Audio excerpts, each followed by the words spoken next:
Welcome to the Tuesday stream. Hope everyone's having an awesome Tuesday morning. It is a bit chilly here in South Florida. It actually is not hot. It's actually not hot. Again, I think we're about 50-ish, maybe 60 degrees. Let's see.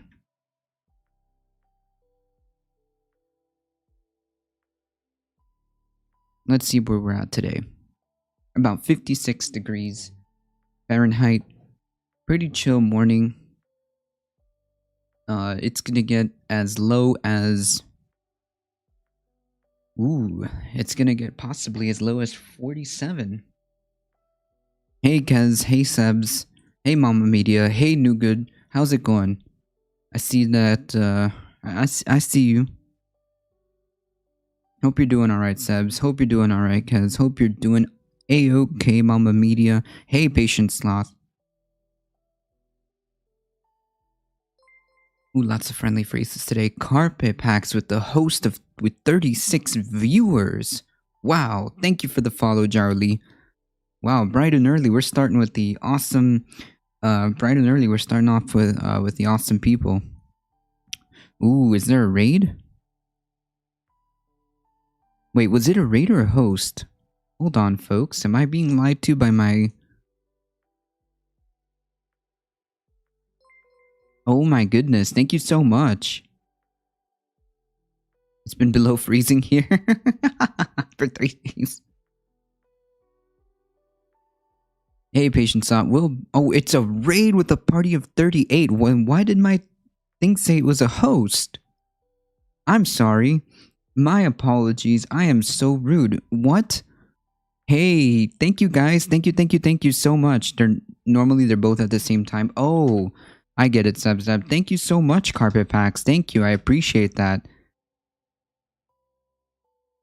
Thank you. Hey, Dorian. Hey, Darknet.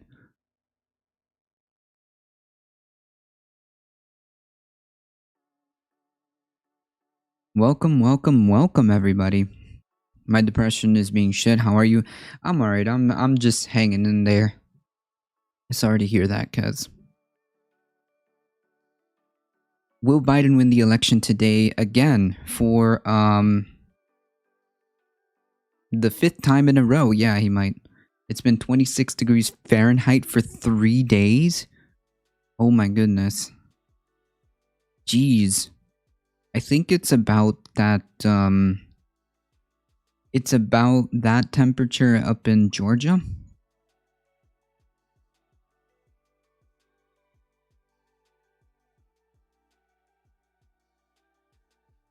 I'm chilling, New Good. I'm pretty sure you are New Good official, I think. But yeah, hope you're doing alright. No, I can't do that, Kaz. I think he hosted you after shortly. Oh, okay, that makes sense. I'm sorry, I got all my stuff confused. Thank you so much, Carpetfax. Thank you all for the wonderful raid. Hope everybody's doing having an awesome morning. I am so glad that I did the little like pre-roll ads so that none of you wonderful raiders had to sit through a pre-roll ad.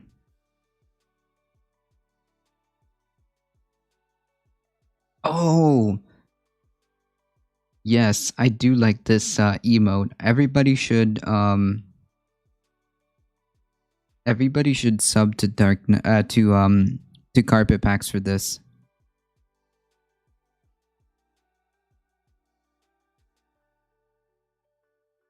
Everybody should sub to Carpe to get these wonderful emotes. No, I'm New Good official number 2. Carp has the best emotes. I like that one. There's a thick layer of ice on the pond up in the road. Oh no, I can't do that. I can't do that.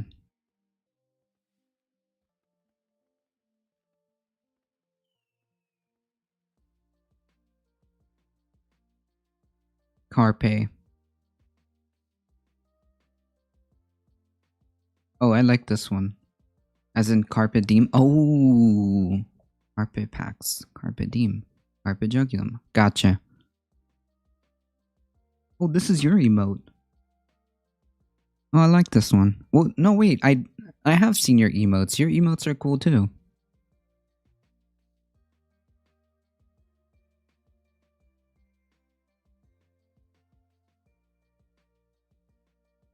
Seize the peace. Ah, I like that.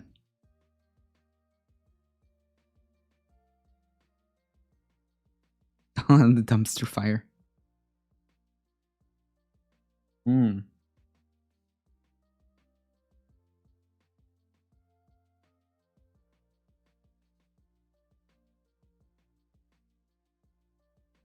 I think I already in the shout out. So the Supreme Court is probably gonna help PA certification today.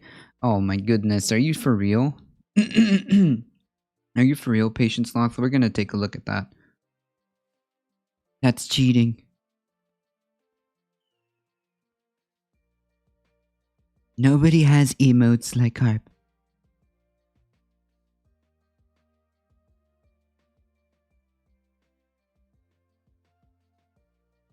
I can't do this level of code because I would have to be like super bundled up and hiding in my house. The bad weather has impacted the depression. We had snow the other day. Yeah, I could see that. I could see that. A lot of people have told me that sometimes, weather can actually affect. It does have an effect on your mood.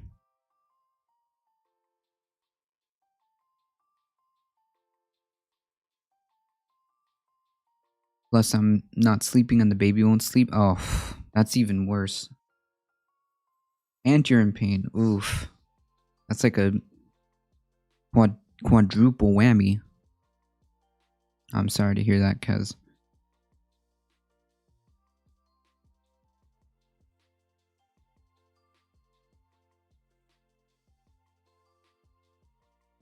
Is my... okay.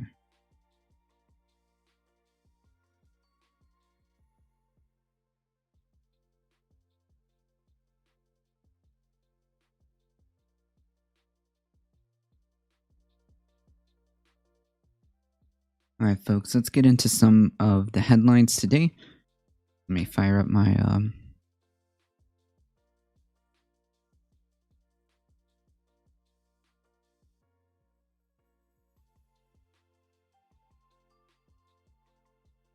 let me fire up my Discord to get all this stuff going. Hey, Larry Weird. I'm a person of constant anger these days. Well, a lot of us are. My psychosis has started to rear its ugly head too with the rage at politics, which is why I haven't been around much. Probably a good idea. I'm gonna be lurking, no problem.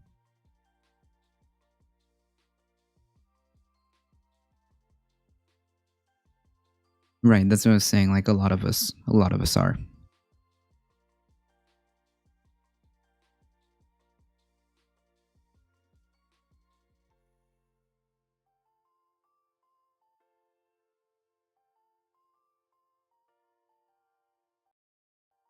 Yeah, I get you.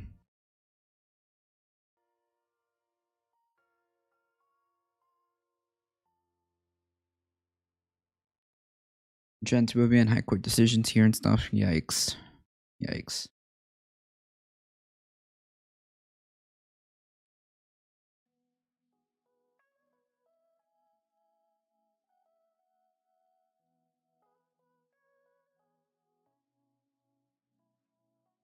So I guess we'll start with some light reading, should I say? I don't know. In a way to make it a little bit, to begin a little bit in a more chill mood. No, I have not heard. What is this, Kez? Gillick competence?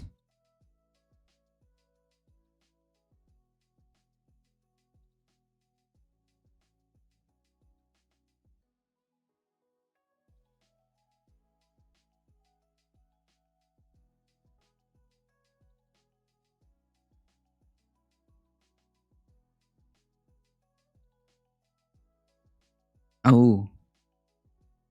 Is a mental... Gillick competence is a mental faculty to provide informed consent. Okay. So what exactly did they do? Did they like throw that out or?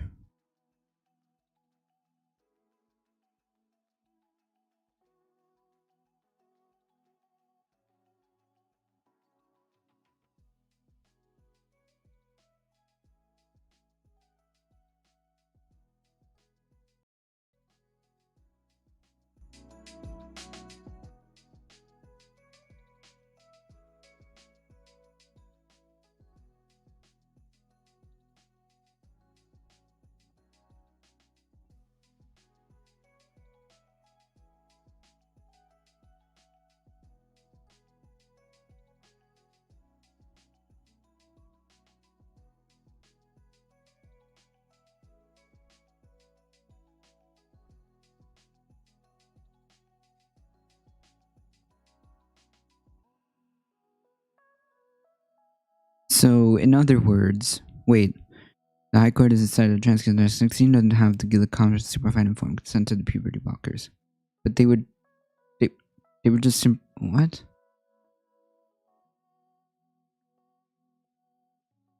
Oh, I see. I see. Oof. Yikes.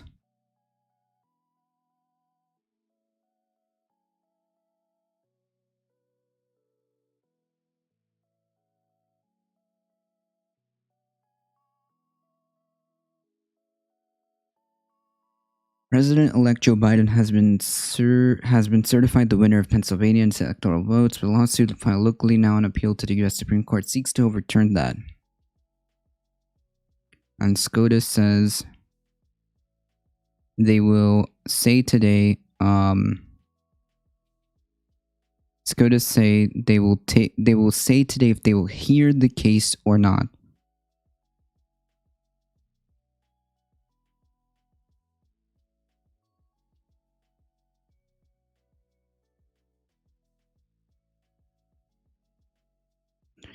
Okay. No, notorious. That's not. That's not how that works. I think.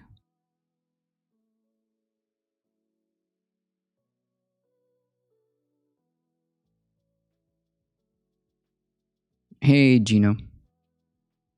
I got my Twitch account on Opera GX. Nice. Ah, here we are.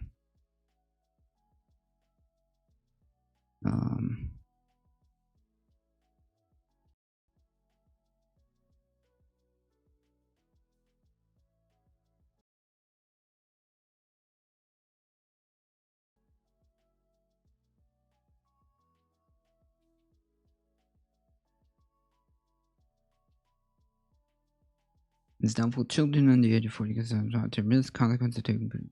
Well, we don't know about this, right? I don't know if there's been any significant evidence to indicate that there's like long-term risks. I don't feel like this is. I don't feel like this is a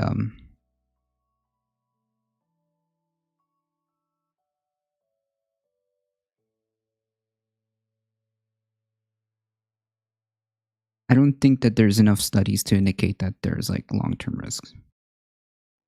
And highly unlikely. And then, okay, I think that they're conflating like these two things. May regard these as cases where the authorization of the court should be sought prior to commencing clinical treatment. I can't see this. Something ruling Nancy Kelly, Stonewall's chief executive, said both deeply concerning and shocking. We're worried that this judgment will have a significantly chilling effect on young trans abilities to access timely medical support. And welcome to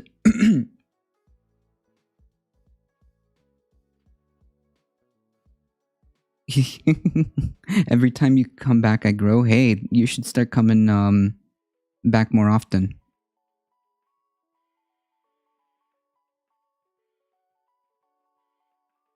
All right, my dude.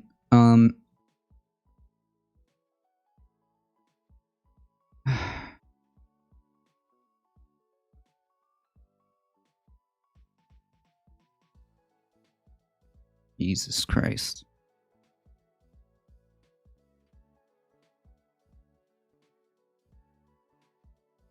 Yeah, that's pretty yikes. Maybe take the time to just do a little bit of research.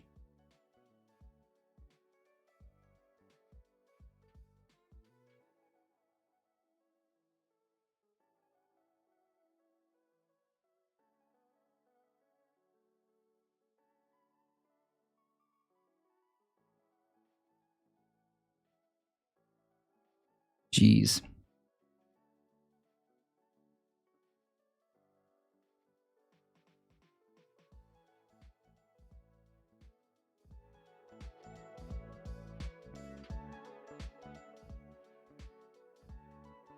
Okay. I think that's an acceptable level of music.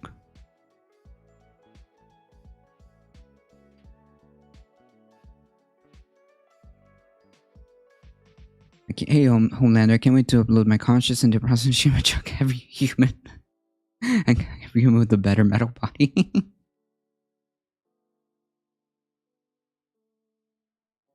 Sign me up.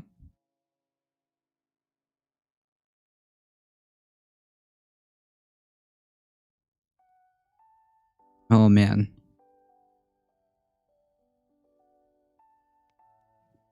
Alright. Stir fry tonight. That sounds good. I've actually never had that. Stir fry.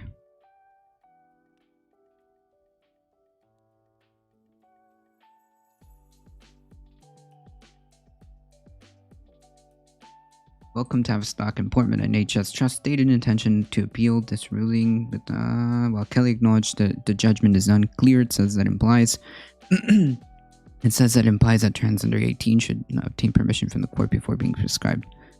Yeah.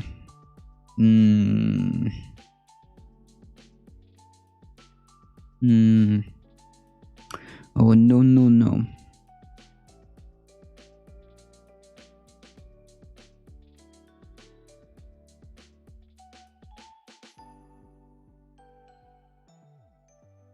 After much needed, yeah, like that's the whole point. So you're taking that away from them.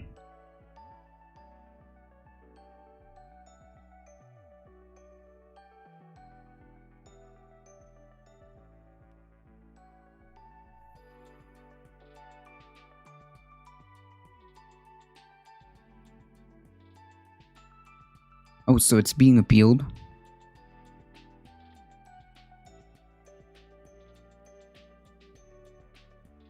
Okay, well, if so, it's not over. The judgment is upheld on appeal. This ruling is likely significant extent when weight and transfer face when seeking specialist support and risk adding no machine to already overstretched courts and mental health services.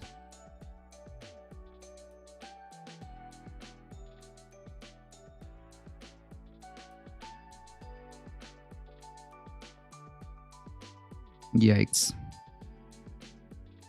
Yeah, this goes like beyond that as well. It sets dangerous precedent for medical treatment and stuff on kids. Yeah.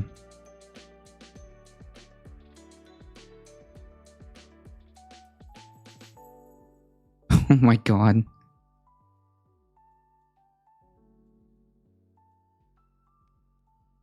I want a soft android body immortality looking like Stephen Hicks on the edge of 17.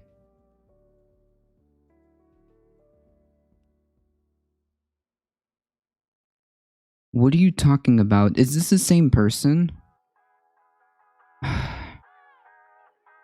Alright, well, this is an easy one. It's gotta be the same person.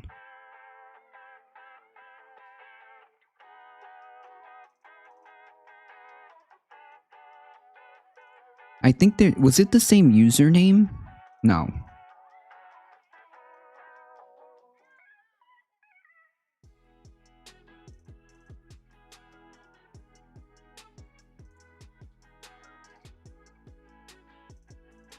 Oh yeah, that's why I was like, wait a minute, it's gotta be the same person.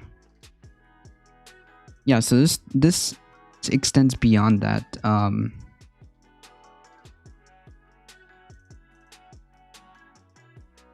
This extends beyond that because then they can't consent to birth control and oh my goodness, or like this, or like puberty blockers if they start puberty early, or antidepressants. Like this is serious like ramifications.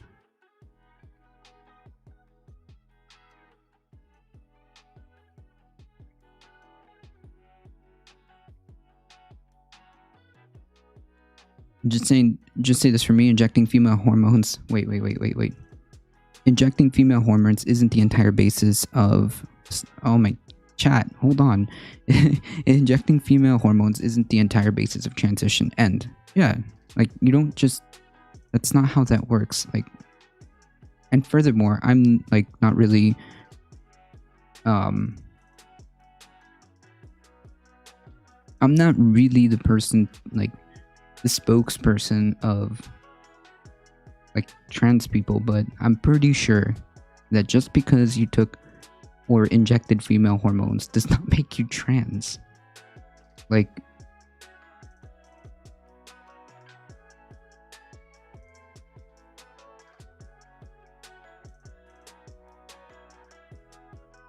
I think I just committed a war crime against Sebs.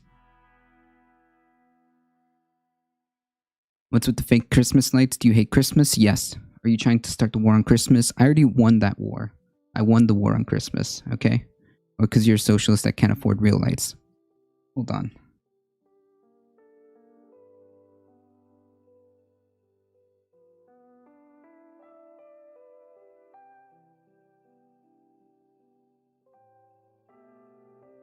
Boom.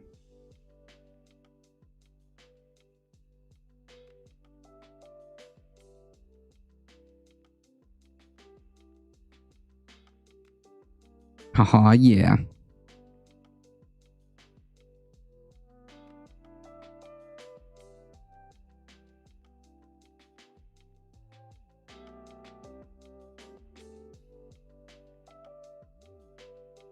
Ray Manzarek once said, "The body is a golden temple. You do what you want. May rest in power." You're making this thing a Twitch wide war. I want to keep it a Tina chat only thing, but you have started a war. If they're banned, if are banned on other channels, it may or may not have been me. Oh, well. Got it. So you hate Christmas? Yes.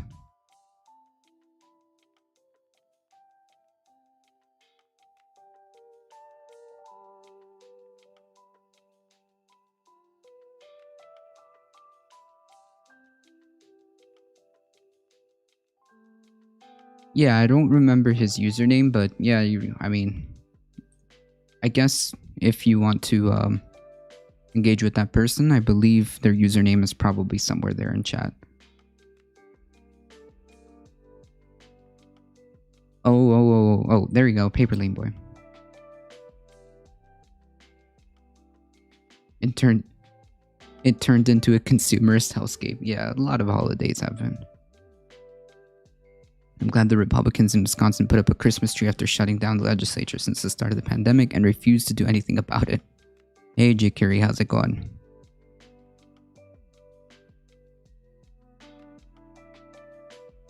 I don't hate Christmas, I hate December. Why? What's wrong with December?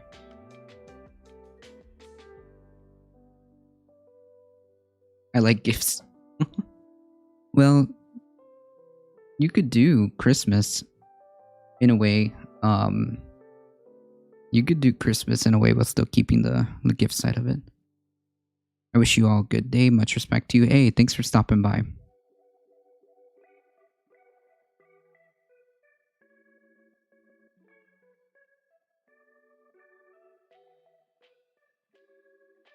Thanks for being honest. No problem.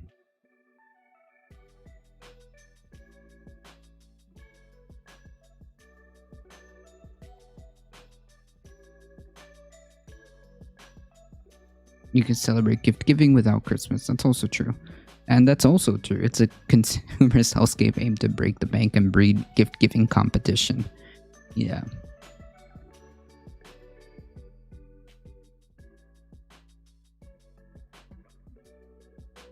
That's true.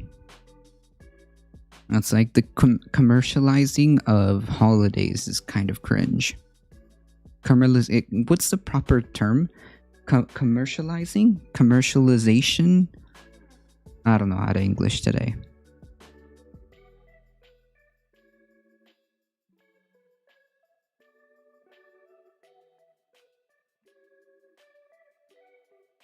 Commercialization. Yeah, there you go. Of like all the holidays. This is like cringe.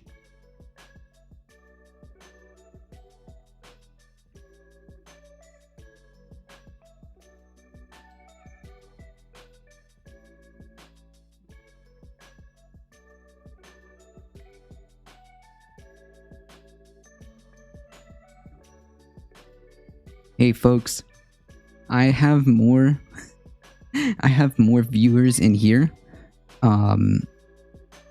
than currently at this moment the Washington Post Morning Joe YouTube stream. Okay, I need to show you this.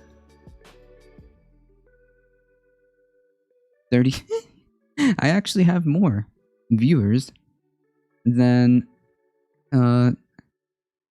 as Darknet just pointed out, the failing fake news media can't even compete.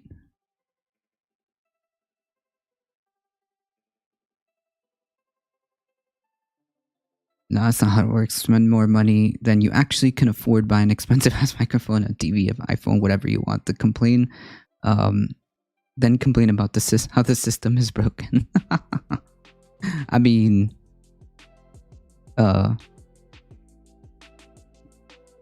actually, it's kind of how that works. Except the difference is, I want to make this like I want to make sure that is alleviated.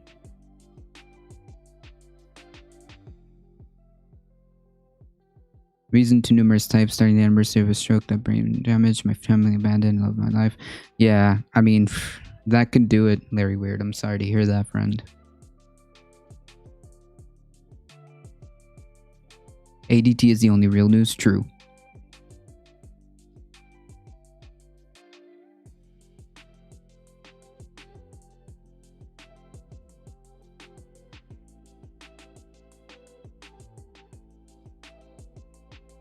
Hey, thanks for the follow, Jakiri. Thanks for the follow, General Strike. I appreciate that. Got a Duraslad before the show. Nice, moving on up. Hey, Jesse, how's it going?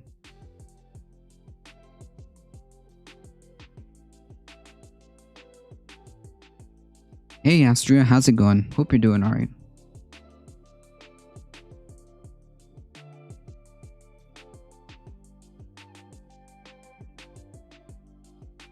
Gen X. Sebs is the only left-wing boomer. Thank you.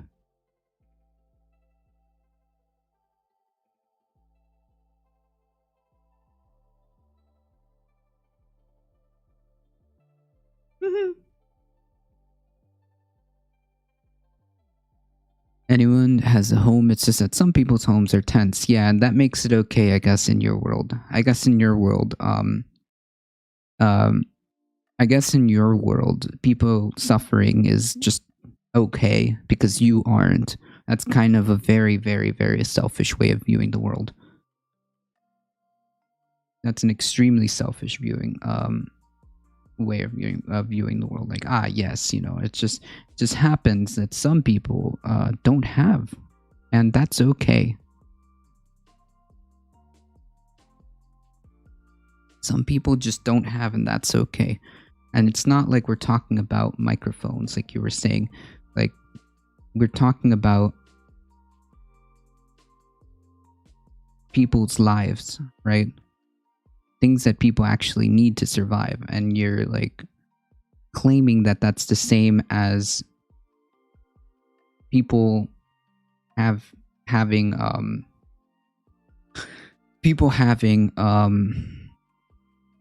homes.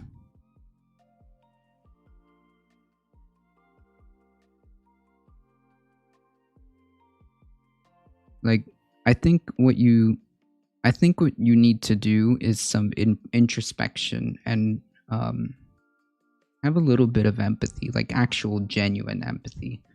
I feel like trying to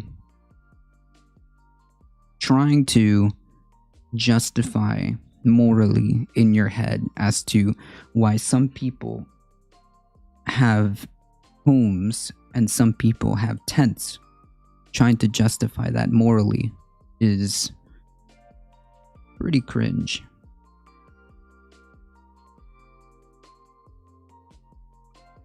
It's pretty cringe. I don't even know why I put YouTube up.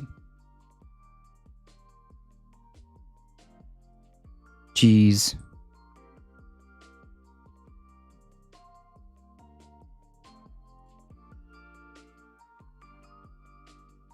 True.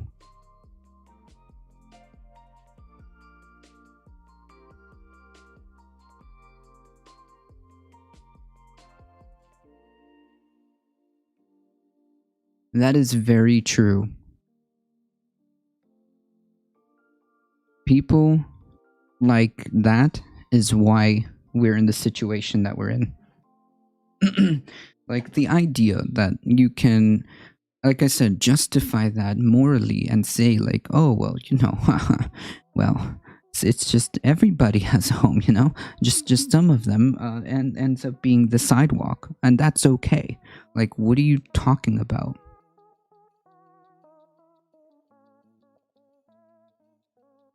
It seems like empathy is what is needed. It turns out that for us to move society in a better direction, we work better together. And believe it or not,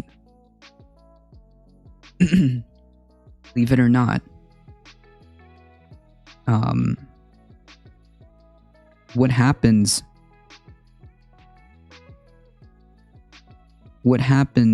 to your fellow neighbor, your fellow man, does affect you.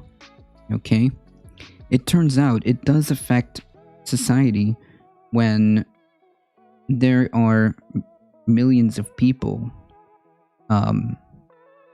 in almost unescapable medical debt. It affects society, and it in a roundabout way affects you when there are 500,000 people that are homeless. It does affect you when there's so much student debt that it has overtaken credit card debt. Yeah, it turns out all of these things have negative externalities that always in a roundabout way affect you. So if you hey Ben, how's it going? If you care and would have a little bit more empathy, it would probably be a good idea to have some introspection. And difficult truth, man, about something I brought up a couple streams ago with the top income wealth, where it is, where the hell is the middle class anymore. It's not where it used to be, that's for sure. That's true. Hey USA cool boy, how's it going?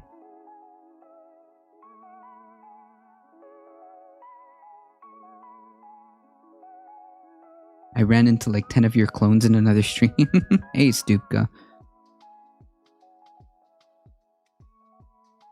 Regular homeless sweeps, they're very controversial and basically amount to destroying their homes and property. Yeah, like like this person, like I know a difficult poop, you have a funny name and sometimes you make like funny comments, but like understand that, I mean, what I would advise you is just to have some empathy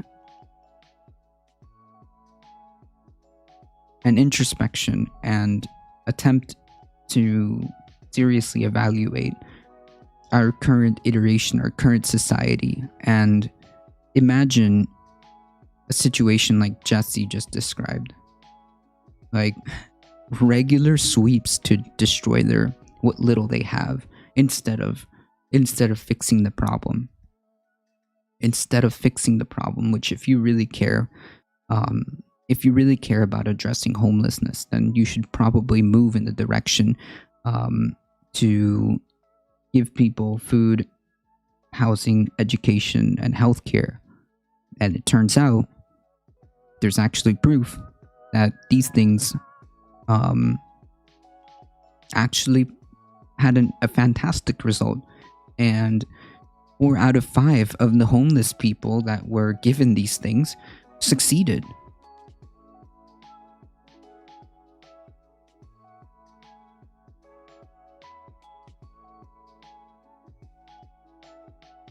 Did you know that the students at UC Berkeley in the 60s paid $100 a semester? No reason for student loans then. Oh yeah, $100 a semester?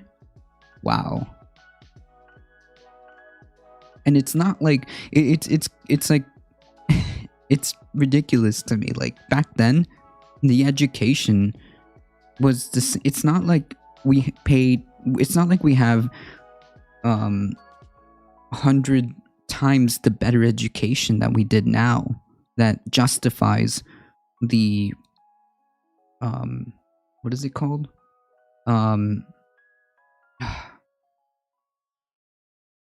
The fee for college. It's not like we have like hundreds of times of better education to justify the ridiculous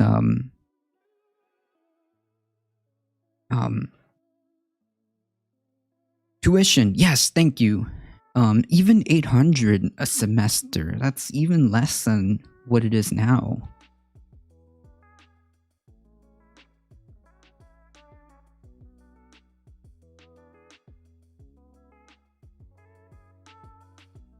More educated people live in cities, generally speaking. America's fucked when whole towns are almost entirely homeless, jobless, and food desert and have no access to clean water. There is areas like that. That's right, Dustin. Hope you're doing all right. Hey, Larry Weird.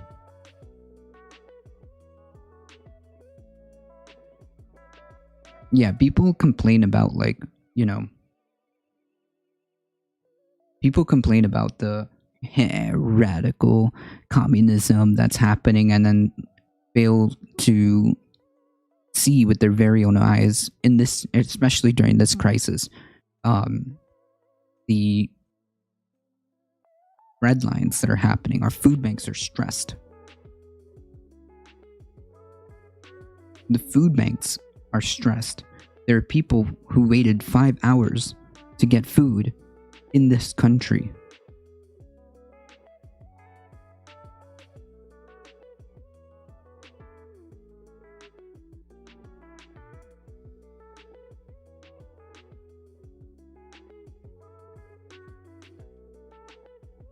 There were lines, highways to food banks miles long. Yeah, we saw it with our very own eyes. We saw it with our very own eyes. In Texas, I believe that was the story. So don't and then there's people like this justifying that this is okay, justifying that, oh well, I guess some people in the richest, most powerful country in the world, I guess some people just have tents for homes, and that's okay, and I'm okay with that, because again, it's a very entitled, privileged, and divorced from reality position.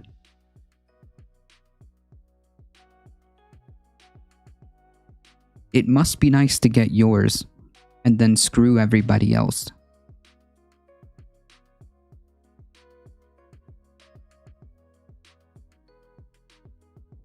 Right, they should have just been born into wealth like me.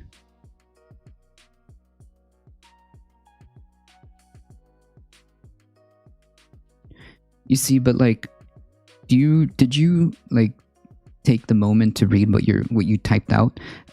Almost entirely. I'll be generous and go with more than 50%. So you mean the majority? That's not good.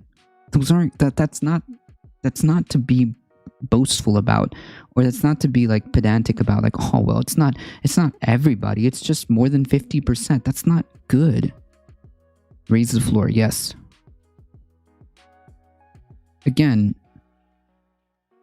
it comes from a position of, well, entitled, privileged, sheltered, and selfish.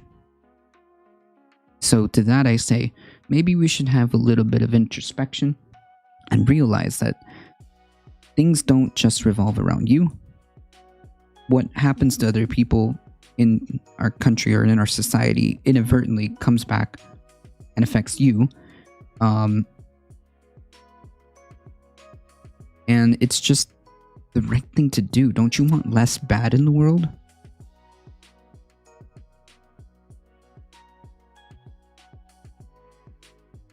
That's just my opinion. Don't you think that we, in the most richest and powerful country, can't, the idea that we cannot get people food, housing, education, and healthcare is beyond me. We could. Congress could get it together. Congress could right now say, we're going to expand or open up a special government program. We're going to try to pass a universal healthcare system.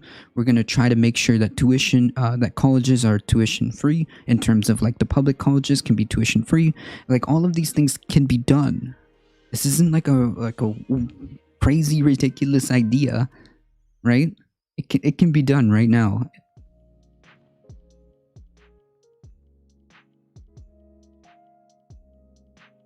Yeah, have you just tried not being poor? Right, that's basically the argument. We're playing pedantic games here.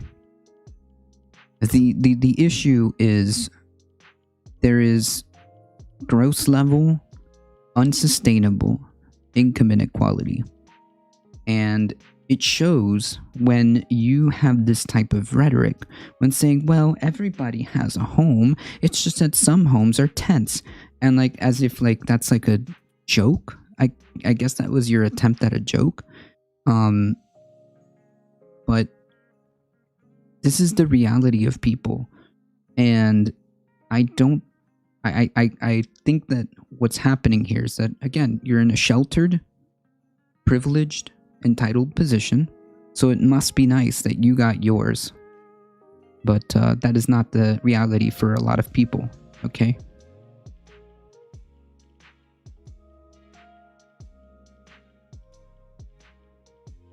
It's just not, um, it's just not,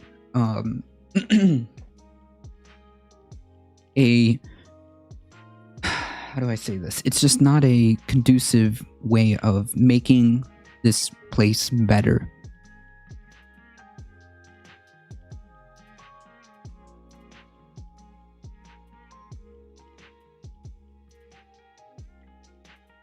Yeah, I believe like a real big problem. Speaking of speaking of, I think a very like I guess you can call it a social contagion in this country is the idea that only you matter. Like only what happens directly to you matters. It's like this warped um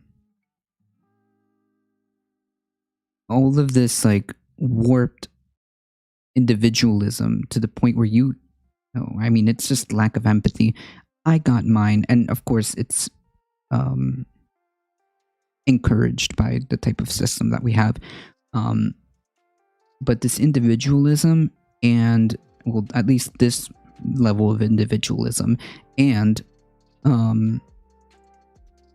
the polarization has seriously exacerbated a lot of these issues. And the fact that there are people who are okay, who can look at entire homeless camps, like like what they would call the tent cities, that still exist, by the way. They didn't disappear just because the media stopped reporting on it, or just because you don't see it on TV anymore, or just because you don't live there doesn't mean they stopped existing, right? Whole tent cities of homeless people. And just be like, yeah, well, you know what? Some people have, some people don't. Like, what are you talking about? This is a very selfish and entitled position.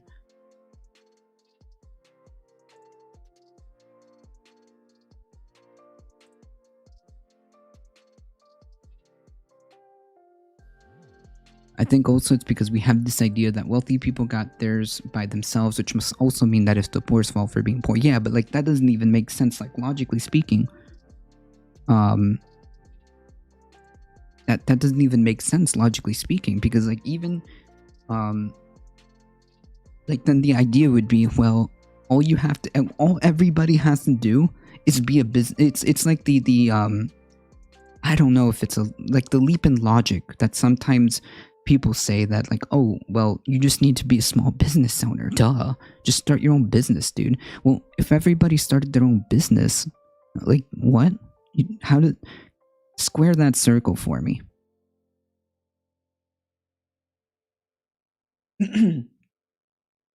We got our first tent city here thanks to COVID. Yikes. Like I said, it's a reality for people, and it's just extremely callous to say that it's okay. To look at this and say that it's okay. I understand, cuz it's okay. My dad's first job when he turned 18 was a sawmill that paid him $5.83 an hour. If a worker was paid the same amount in today's wages, that would be about $37.48 an hour. The U.S. current minimum wage is about $7.25, and the average sawmill worker in the mix is about $16 an hour. That's almost as old. Ooh, chilly. I just gotta chill. That's about as much as I make right now. That was in 1971, which realistically, we'll just like realistically,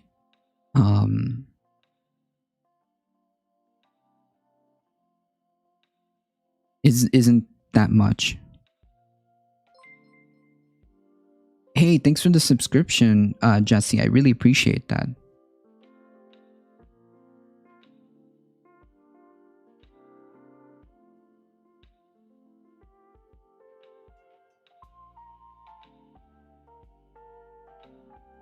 $14 million lost their health insurance because of the US and COVID too, and a percentage of that 14 million will become homeless due to increased medical bills. Yeah, like people don't understand the ramifications of what this means. Okay, I got an idea. We just let the government pay for everything. I'll just chill on my government couch in my government house with my government internet, eating my government cheese. Welcome to the gulag. Yeah, like this is like the biggest straw man I've ever heard. Hey, we might have an actual shortage of straw because of the enormous straw man that this man just constructed.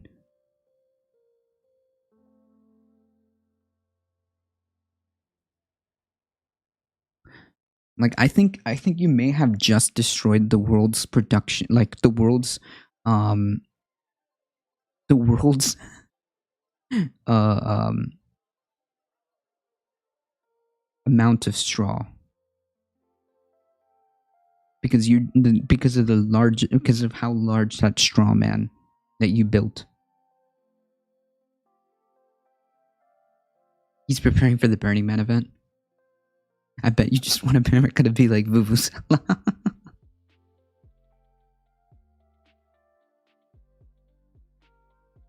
Boomers love to see how entitled millennials are because they used to make $5 an hour back in the 70s. Yeah, and like with that, and with like that, they were able to hold on one income, everything that they needed, right? So it's like, again, it's a very entitled,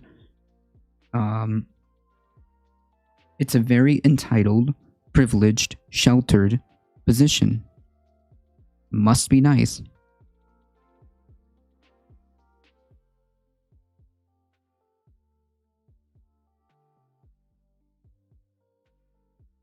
I use the F word. Yeah, sure.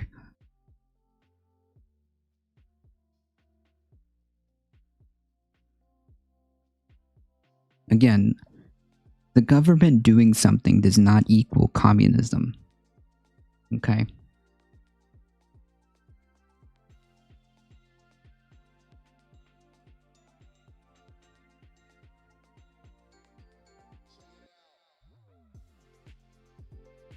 The cost of living goes shrinkification of all products. Yeah.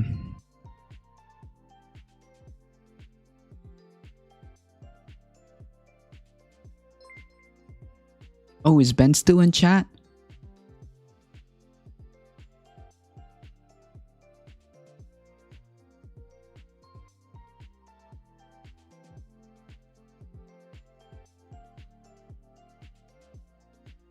Is Ben still in chat? Because I think that his, I think it's like you can call it like a borderline obsession. This person is obsessed with Ben. I mean, imagine being this obsessed that you have to go to another streamer's platform and make other accounts just to follow them. Like, what do you? Okay. Thank you for the follow, Strange Charm Corky. Thank you for the follow. I appreciate that.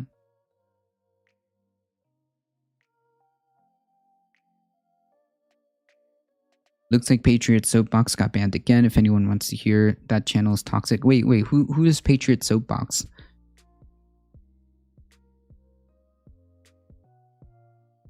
$20 an hour in the town of 260 million Nebraska. A place like that doesn't even generate that kind of revenue to pay that money. $20 an hour in Seattle is still poor. A flat minimum wage is asinine. Yeah, good thing that, like, at least for me. Hey Doc, how's it going? I think that it should be a living wage based on it should be a living wage based on cost of living of your area. If we're going to talk about addressing wages or raising wages, it should be based on the cost of living in your area. So if the cost of living, that includes your food, housing, whatever, like all of the cost of living that economists put together, because you can make formulas for that. Economists do make constant averages of cost of living. So it should be minimum. That should be the minimum wage. Tie the minimum wage to the median wage of the area. Oh yeah, something like that. Like my goal would be then to my goal would then to be to basically make sure that people have what they need to to survive, right? Like it's crazy. If you work 40 hours a week, you have a full-time job, you should be able to live off that. It doesn't matter what job it is. You're working 40 hours a week. The bare minimum that anybody should be paid, if we're gonna have to have this conversation about wages, the very, very bare minimum anybody should have to be paid is that living wage, whatever your cost of living is in that area. And then as we progress, if you want to just take that model, then maybe later you can talk about raising, like making it like a federal thing, right? But just in lieu of not shocking any local economies, you start with using what living wage costs are in those areas, and then raise the floor from there. What is included in cost of living beyond the obvious: food, water, and shelter? Economists, generally speaking, add the cost of like food, water, shelter, utilities. They even factor in costs of like gas, car payments, because you need these things to go to work. You need these things to survive in terms of like your job. So they usually factor in like gas costs and car payments. And I think that's, let me see. What is factored in cost of living? Basic cost of living includes housing, food, transportation, childcare, healthcare, and other necessities, according to the Economic Policy Institute. Cost of living can vary from person to person as a factor of lifestyle, but obviously that can vary between your family size and lifestyle. But you take an average of what it costs to do this thing, to live, and you average it based on your area. The cost of living is the amount of money needed to cover basic expenses, just again, food, houses, taxes, healthcare. This is based on Investopedia. Investopedia also says cost of living indexes expenses such again food, shelter, transportation, energy, which is utilities, clothing, healthcare, and childcare. So these seem to be reoccurring among economic titles that I'm showing here on Google. So you can just summarize as this. You can just summarize as this: cost of living, housing, food, taxes, healthcare, childcare, transportation, energy, which is utilities. These are the basic things. Simple as that.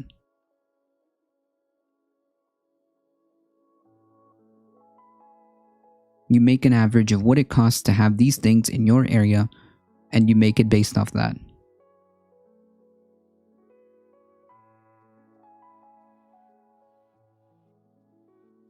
Minimum wage should rise with inflation, or bare minimum like 40 cents an hour every year. Yeah, something like that. But it would be based on wouldn't it rise based on the cost of living? So if cost of living increases, so would your bare minimum wage, right?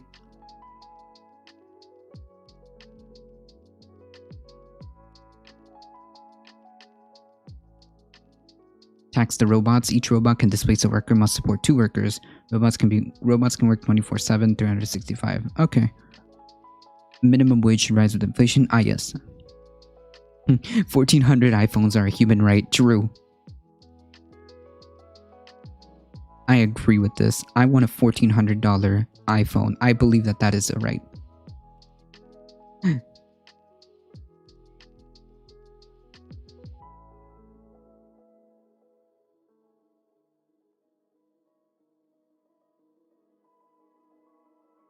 I know USA, cool boy.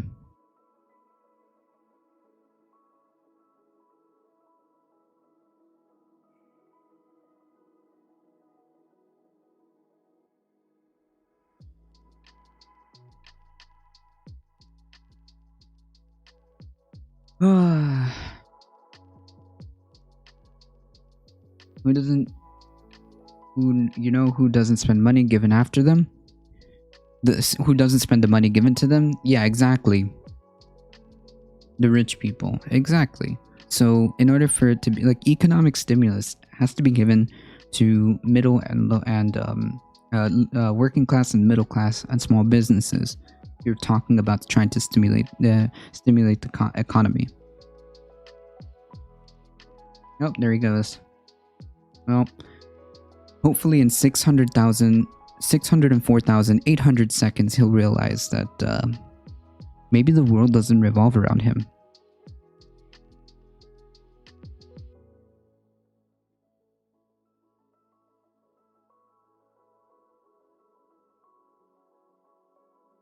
I don't know.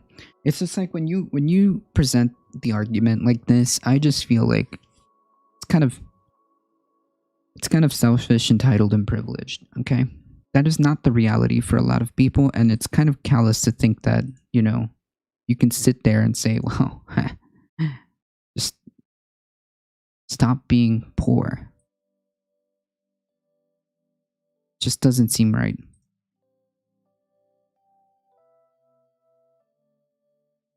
All right, folks. A little bit of good news.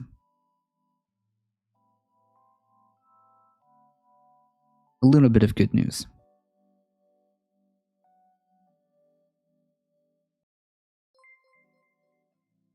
Hey, thanks for the follow, Shari. He needs to watch more Ben Shapiro to come up with better talking points. No, that would be like no. He would get even worse talking points.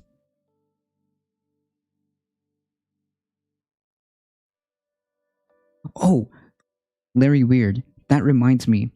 That reminds me. Like somebody made a post on Facebook about like a universal healthcare system, and they made the argument that the concept of, and I think that this is great, that this is a great rhetorical argument with logic behind it. Like the concept of health insurance is actually completely and 100% broken, because like the idea of insurance is you purchase insurance, and I know like we generally speaking in this audience agree, but just as a way of like arguing or giving another tool to argue for universal healthcare system, it's like the idea of private insurance is because you buy it in case something happens, right? You can't do that with healthcare. You know something's going to happen. It's not a matter of if, God forbid, something happens, my health insurance will take care of me. It's not like that at all. It's when something happens. It's like it's acting as if people don't like get older. It's acting as if people don't like get sickness out of random chance.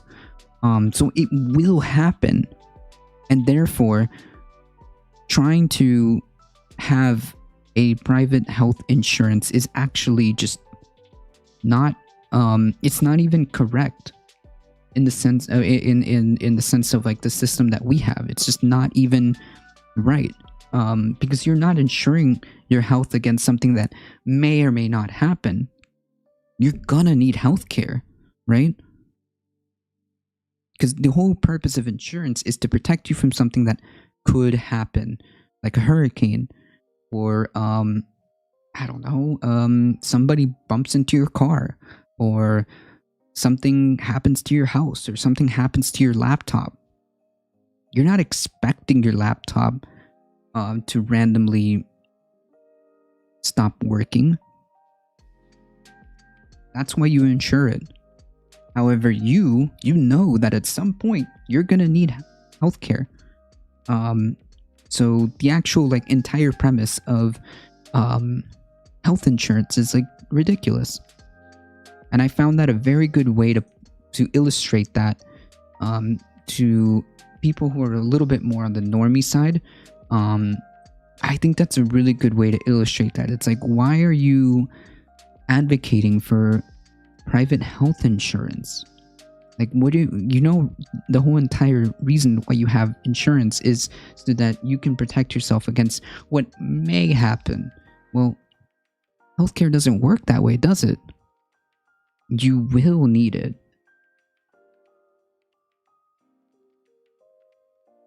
Let me see if I can find that post, because I thought it was a great post to illustrate.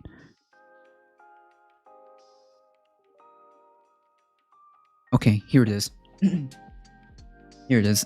I don't want to, put this person on blast. But I will read out the, post that they did. Question for today. Why do we get health insurance? Like, why is it called insurance? Insurance is when you pay for something that might happen, but you don't want it to. Example, car crash. Your car insurance will pay for the upfront cost of fixing your car, whoever you hit's car, right? We don't want or expect this to happen. You will get sick. At some point in your life, you will get sick. Your significant other might get sick. It will happen. So why are we pretending we should not have some sort of system in place for when it does happen, when it will happen? If you look at countries that have universal healthcare, yes, they pay more in taxes, but if you include how much they pay, how much we pay for our healthcare, our college, and many other systems that they get for free, trying to compare the two is laughable. The difference is the government sets up how much they will pay the government sets up how much they will pay the large pharmacies and ever-increasing cost of tuition. But if you're in the military, you know what I mean. So I'm assuming this person was an ex-serviceman. When you get the bill in the mail and it's itemized, this bandage that cost the hospital 35 cents, they charge $80 for, and the government pays $2. It's not even the doctor's pay that will take the hit. It will be the tuition itself that puts them $400,000 in debt in the first place. Also, the large medical business that make up huge return on everything medical will finally be called out. Anyone who wants further proof, look at how much college costs for our parents compared to now, inflation accounted for. Look how much health insurance has gone up for the last few decades compared to the average American salary. It's scary. Yeah, so like I think that this argument is like really, really good. Right here, that just opening statement is extremely strong.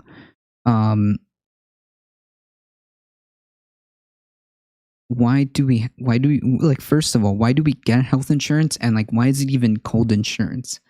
That's such a good argument.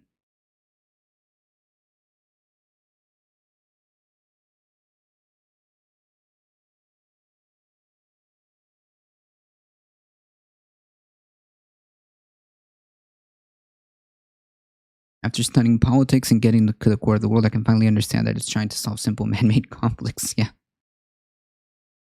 I don't think of my fellow humans as lazy, greedy, stupid, or weak. That's the difference between myself and along with the majority of liberally minded people in the Republican Party. They think that ill of defend man. The party calls themselves patriots and followers of Christ. Yeah. As this election has taught us, they don't really care about any of that. USA cool boy. They don't. From the top to the bottom. True, but health insurance is rare in the US. People call it the I word, but it's actually HMOs or PPO. This began in the Nixon regime, by the way, which made it illegal to sue them. Nice meme.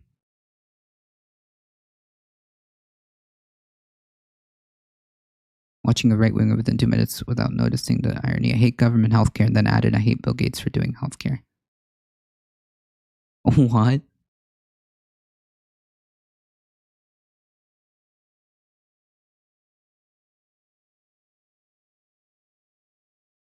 Then you would have to know that money makes everybody like this. It's not some natural emotions. People need to look at the past and see it and know that a form of socialism makes as best as possible. I think that moving in that direction definitely will be much better.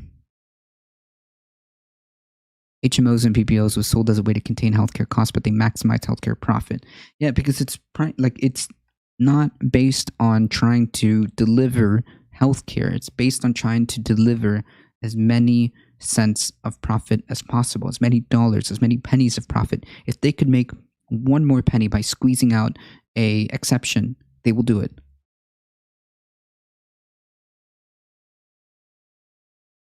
Money is the root of all money is the root of all evil that did come from the Bible. The love of money. The love of money is the root of all evil. In other words, the greed um, is the problem. It is encouraged by the current system that we have. It's revered, actually, um, and has corroded our society to the point where we had somebody unironically argue that it's okay for some people to live in tents. Completely comfortable with the idea that some people should live in tents. And we've been told that it's completely okay that 14 million people will not have health insurance. Over 80 million are what? Uninsured or underinsured. That is, and we're completely okay with this as a country.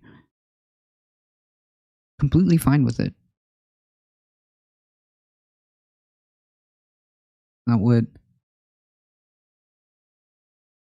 it's not just what it is materially, but it creates death, crime, and mind, much when suicide causes video games, causes people to enjoy things that are empty and so much more that people cannot see.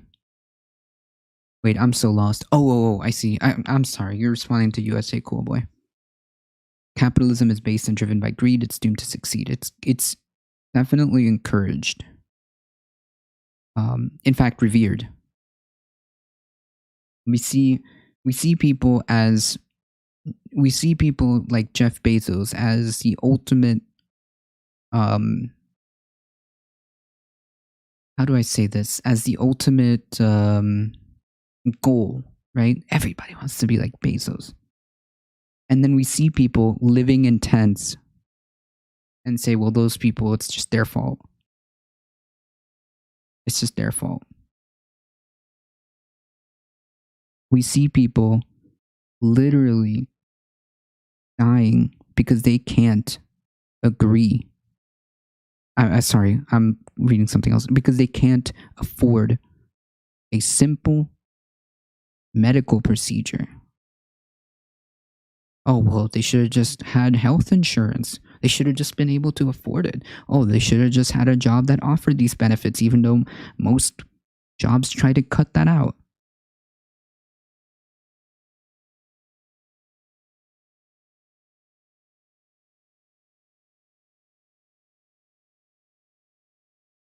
But if I simp hard enough, I'll have a chance of becoming like him, right? We're all just billionaires in the making, right? We're all just billionaires in the making. All we have to do, everybody, is just start a small business. Oh, I'm sorry. Also, with the caveat that we have to, with the caveat that we also have to be born in a wealthy enough family to be able to start and maintain and sustain said small business.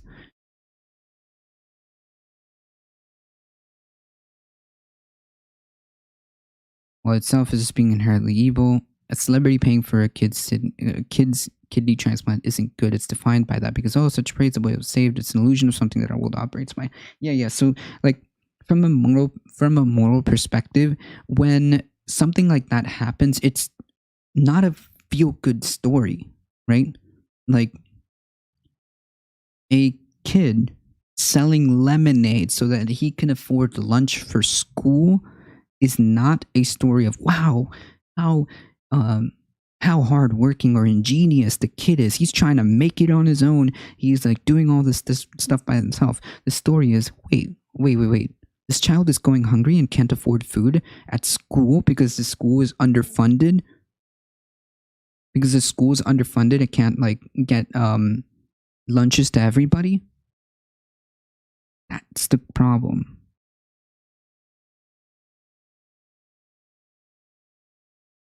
Right, just get a small $1 million a small loan of $1 million from your dad. And I forgot, that's the other caveat, the cherry on top, right?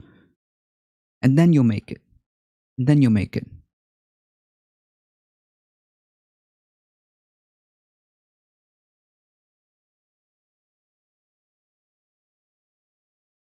The reason that socialism never got anything in America is because they're a population of temporarily embarrassed millionaires. Right. Hey, mischievous raccoon, how's it going? I guess they deserve tents, right? And if you are, and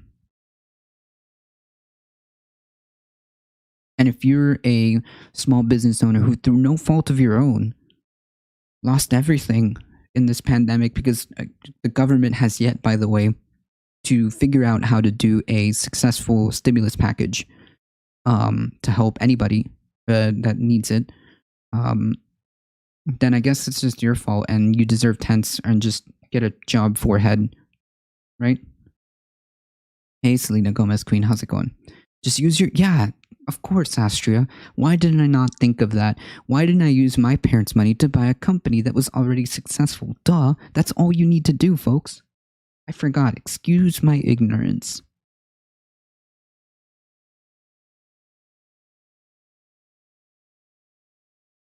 Unfortunately, narcissist, unfortunately, there's a lot of that going around. But they gave us $1,200 once. Is that not how much it costs to live? Yeah, like how out of touch do you have to be? Okay, this is like borderline triggering. How out of touch do you have to be to look at the starving and unemployed people who have been wrecked by coronavirus and be like, ah, yes, if we multiply $7.25, because that's totally would totally cost cover the cost of living. Ah, yes, they'll just get that $1,200 and they'll be great. They'll be good. They'll be fine. Like how out of touch with reality do you have to be to look at that and be like, hey, that's it. That's all we got to do. And now, this is month number 10 at this point, 9 or 10, we still can't get a serious economic relief package.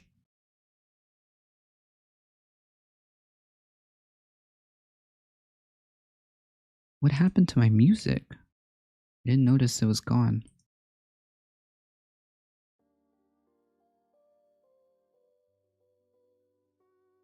Oh well. Sure.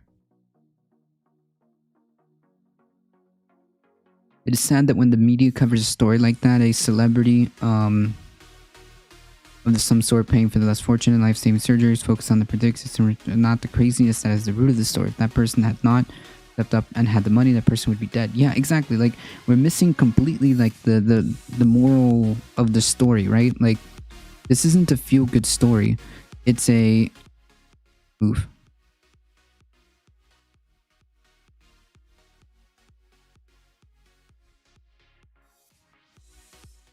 It isn't a feel-good story of, oh, well, so-and-so donated, like, whatever, to save this person's life. Great. But, like, how did we get there? How did we get there?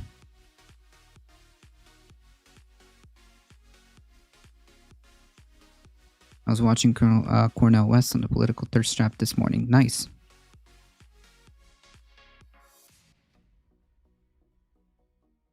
I really like that segment. Somebody sent me that segment where he was basically he obviously threw in his like religious like twist to it, like his Christian faith to it, but at the root of what he was talking about is we need to have as a people, we need to have more empathy and solidarity and with each other, right? And I mean genuine empathy, not like this faux, oh well, I mean, yeah, people I guess should have healthcare, but they should pay for it, or like, oh well, yeah, I guess people should have homes, a roof over their head, or food, I guess, but you know, who's gonna pay for it, right? That's not empathy. The entire world is that the entire world is the problem, and America's just a form of freedom actually means it's a confine of people thinking that they live free when it's just trying to avoid the obvious of its evil. Money ruling their food, water, and people cannot work out because they are absorbed by their jobs. In college, healthcare should not even be discussed until the world is restarted, not just the US. Maybe so. Yeah, that'll work out just fine. Just talk to your landlord.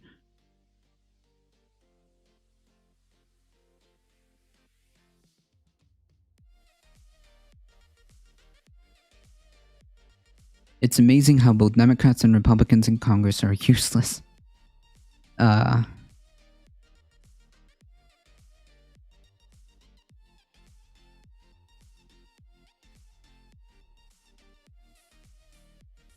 Democrats are useless because the Republicans stumble everything they do. Dems are not perfect, but Republicans are a much larger threat. In this situation, they absolutely are. I know we can sit here and criticize the Democratic Party all day long for their shortcomings, but to say that like, oh, they're equal is not correct.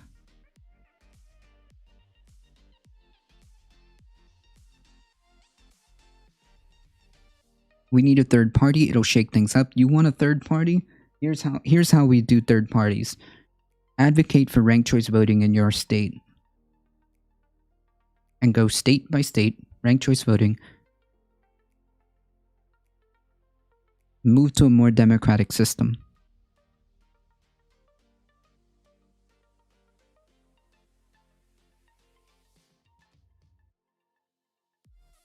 Hey, Alio, hope you're doing alright.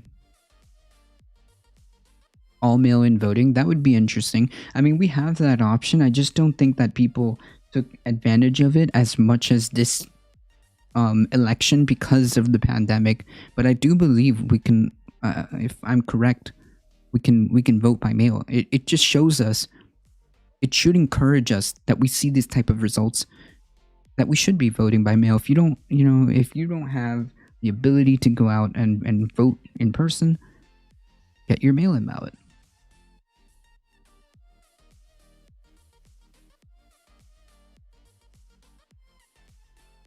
All right, folks, let me just run through some of these headlines. Oh, before I do so, this is, first of all, this is a good, this is a feel-good, a feel-good article, okay? A little bit of a win. A little bit of a win. But before I do so, folks, if you have a moment, please go ahead and you want to support the channel, please go ahead and hit that follow button somewhere in the screen. It really does help us out. And join us on YouTube. Just smack that little subscribe button. It really does help us out. I appreciate everybody hanging out here. You guys make this show go. I will take a momentary... I like when there's no music. Can you hear the music? Is it too loud? Maybe I'll turn it down even more.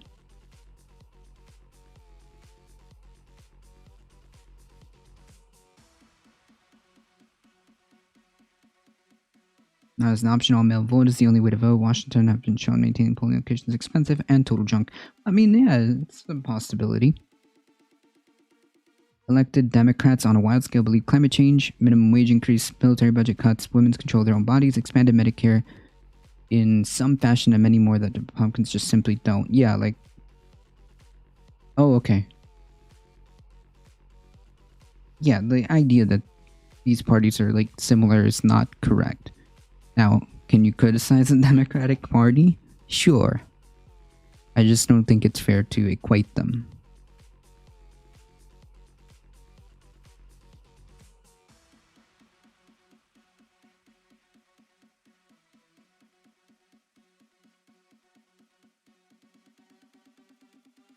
Okay, so you prefer no music.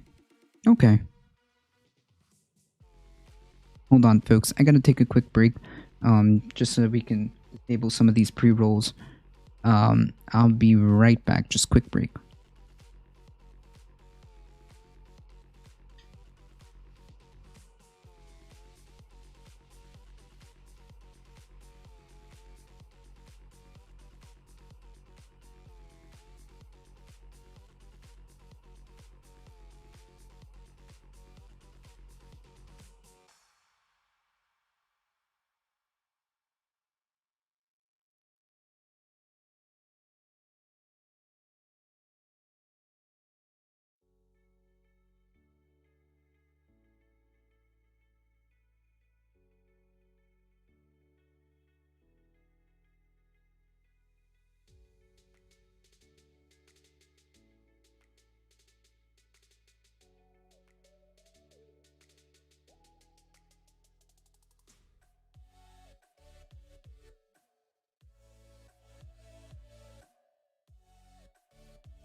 Ooh, I see pancakes.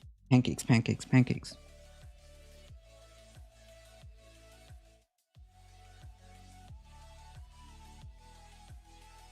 You can sign me up for pancakes.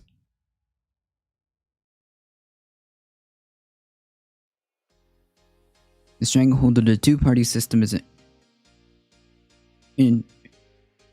enshrined by state laws. Yeah, so make rank choice voting to kind of break that up.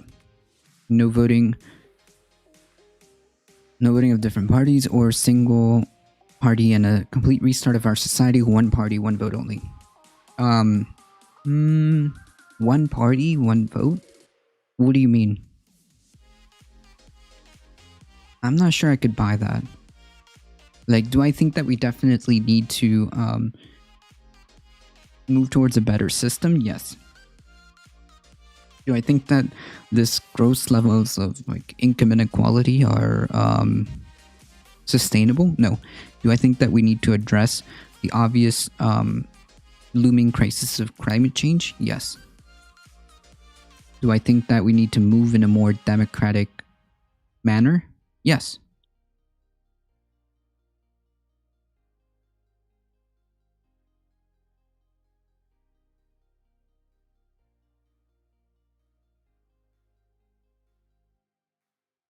They operate the same. They're both bought off by rich people. Well, yeah, I mean, like, this happens in that sense. Yeah, sure. We'll take respect and voting box for granted. There's no denying, but they're vastly different on issues. One is pro, one is anti against every specific issue. Yeah. To address the polarization of this, I think that we need empathy. I'm sorry. Can somebody figure out? Can somebody let me see if I can bring that? Let me see if I can bring that video up. It was such a great video. Okay. It was such a great video. Hold on, folks.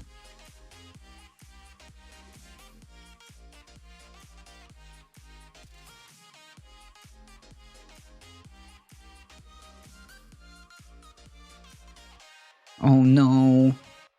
I just got suggested Steven Crowder's live stream about how we need to save Christmas from the woke communist. Folks, Christmas is under attack by the woke communists. Did you all hear that?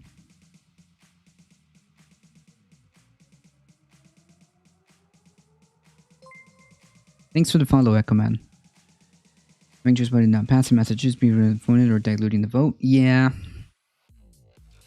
You got to put it in a way that will make it beneficial to them. Like, hey, we probably want a more democratic system.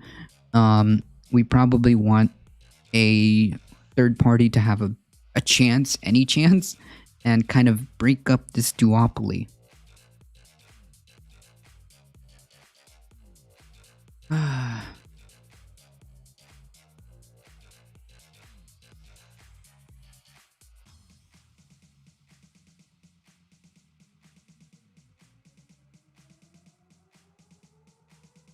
Alright, it's gotta be in my history.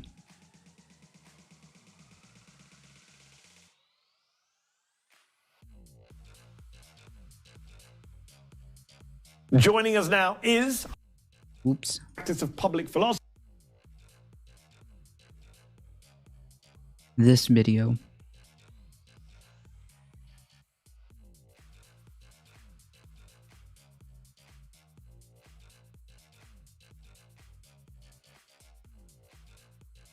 Brother, he's a highly poised brother.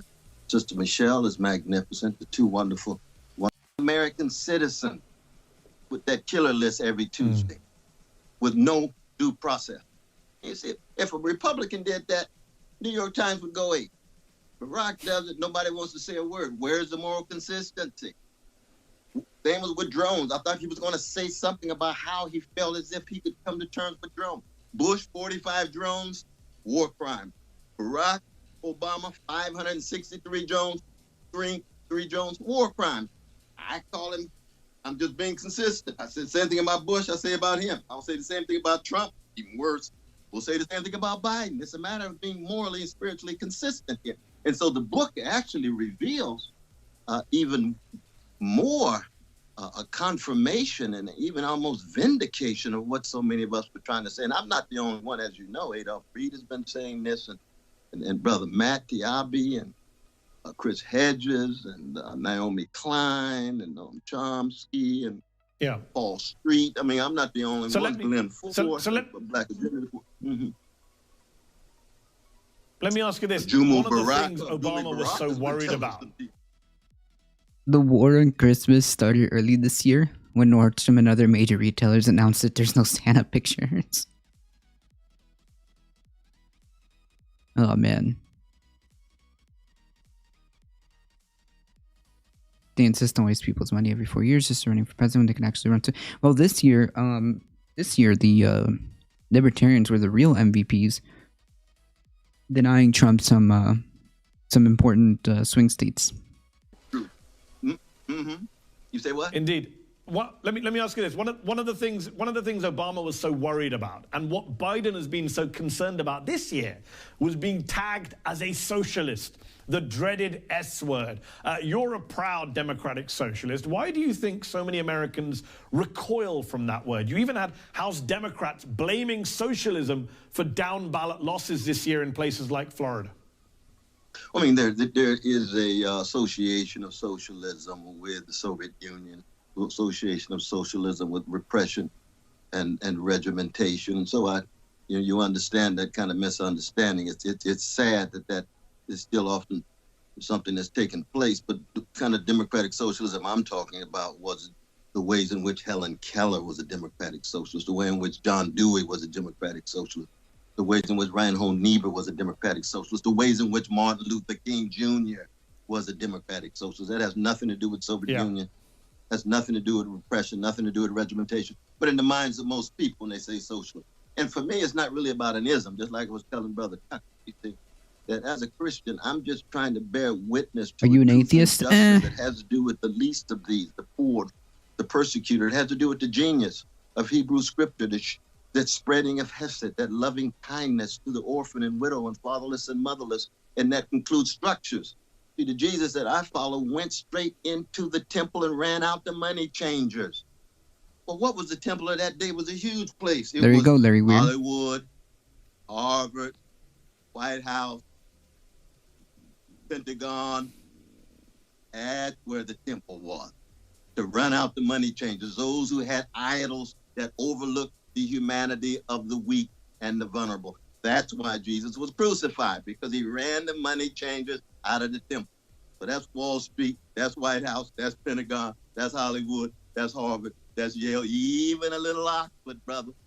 Even Christchurch, Oxford, where too many of the elites are shaped and molded and don't have enough concern with the vulnerable. But not all. Not all. There's some who make it through Oxford. Someone's been Googling me. Let me ask you. We're almost out of time. I've got to ask you an important question before we're out of time. You've been a lifelong opponent of racism and white supremacy. Thank you, guys. We saw the Black Lives Matter movement go mainstream in America. Thank you. This year, majority support from the public for the first time. But what happens now to Black Lives Matter? Will a President Biden, like a President Obama, make people think racism and police brutality is a thing of the past? How do you keep people energized? Keep people energized by connected to the best. That's what Sankofa is. And what is connected to the best? Martin Luther King Jr., who said you got to always highlight 4 issues: poverty, militarism, racism, and materialism, and thinking you can possess your soul by means of possessing commodities. So that when we talk about Black Lives Matter, it's always in the context of the struggle against poverty, the struggle against all forms of xenophobia, not just racism, but sexism, not just sexism, but homophobia and transphobia, anti-Jewish ideology, anti-Palestinian ideology, anti-Arab, anti-Muslim ideology, and then always connected to some alternative to a system obsessed with profit making at any cost, that produces a culture in which people think they can do anything to the weak at any cost. And that includes on a global scale. That includes nations right across the board. It could be Ethiopia, it could be Israel. They think they can do something and get away with it without any moral standards, without any spiritual standards. We have got to bear witness through voice, through movement. Well said. I think we're going to leave it there on that. So yes, I'd be very upset, but it's not just Rome. It's just there's a whole array of those minorities. Are they really going to have? Janet Yellen end up with just a more diverse empire, a more diverse predatory capitalism, a more diverse a patriarchal orientation, because women can fit into patriarchal identities quickly in the same way black folk can fit into white supremacist one. So that I never say it's meaningless. I do want to see diversity, but I want to see diversity at the deeper moral and spiritual level of concern with poor and working people. I think that's very well put. I mean, people facing, they're also very diverse. For example, Fox News is reporting that Biden might select win, and I thought that by supporting Clinton, that I would have supported her. Economic team, including a former prince identity politics, a distraction from their views, from their ideology. Where do you stand on this? Well, I would say it's not meaningless. It's significant to have a variety of different kinds of people on the inside. Yep. But it's not their racial or gender or sexual orientation or identity that is the major marker. I want to know what kind of integrity they have. I want to know what kind of analysis and vision they have. I want to know what kinds of concerns do they have for poor people. Yeah, I'm part of the legacy of Martin King, brother, until the day I die. And poor people, working people, no matter what color, not just here, but around the world, in Ethiopia, in West Bank, in Gaza, in Tel Aviv, in Guatemala. This is a spiritual and a moral matter. That's why when Shakespeare talks about rottenness, my brother, he's saying that the corruption and the greed cuts much deeper than just identity politics. It's a human thing.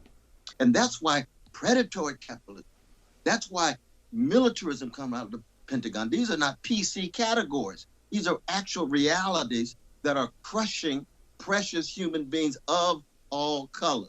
Thank you. And if we lose the moral and spiritual standards in talking about identity, then we're going to end up with just a more diverse empire, a more diverse predatory capitalism, a more diverse. That's what I wanted to get. And like he basically ties it all at the end. It's like, dude, we just need to be more empathetic and care for and care for the working and poor working class people, right? That's what I wanted to illustrate. That's what it is, right? Because there's no point in saying, hey, we got a all women's whatever that team, but what is that gonna actually do, right? Like, of course it's cool, it's awesome. It's awesome that we have more women in these positions. It's awesome that we have more people of color in these positions. Great, but like, what is the actual delivery? Like, what are the if you're just gonna have people who are just gonna do the same thing but you can say, well, at least we had a more diverse empire or a more diverse predatory capitalism, as he said, then like, what is the exact like consequence, right?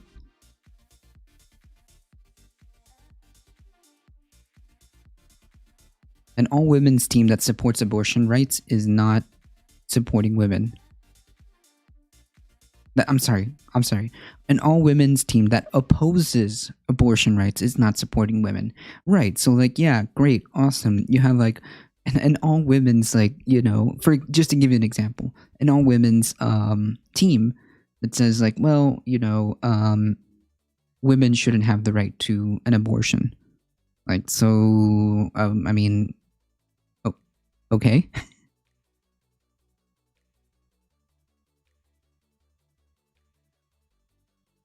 Right, Darknet.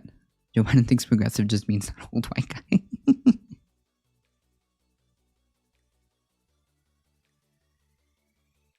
I love Dr. West. Yeah, this definitely is kind of in line with the type of rhetoric that I want to project.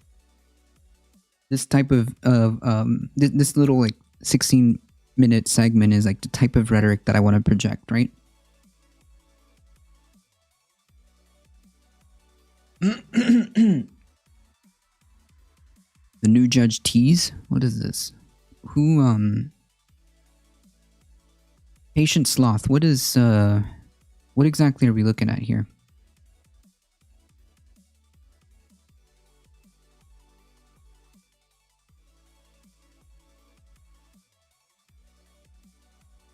Right, Dustin. It's irrelevant if it's going to be the same system, or rather the same consequence, right?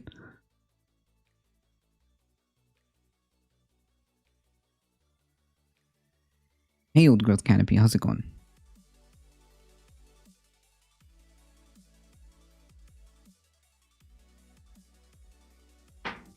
No, they're definitely not pro-life.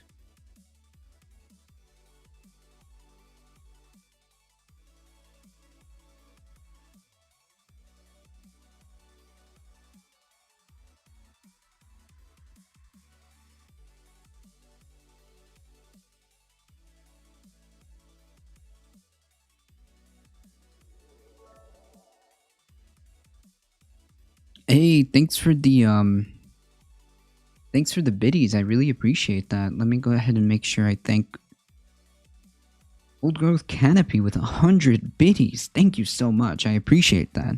Happy Tuesday. Do all the things. Thank you.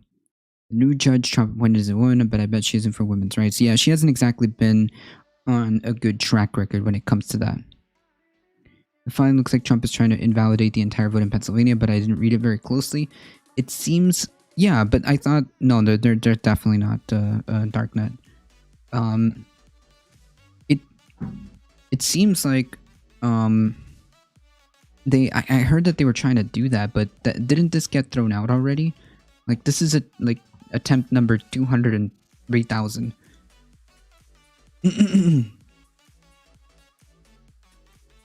He's already asked the Pennsylvania state legislature to invalidate those results.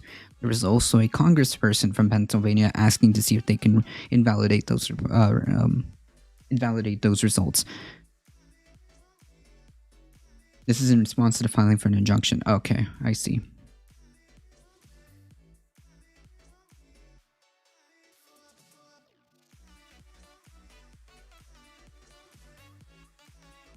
Oh yes, I've seen this. I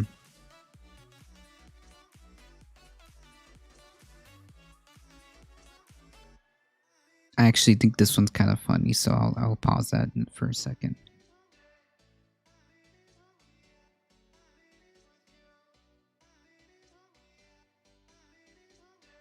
Did you see that Cruz is stepping up and going after those swing states now?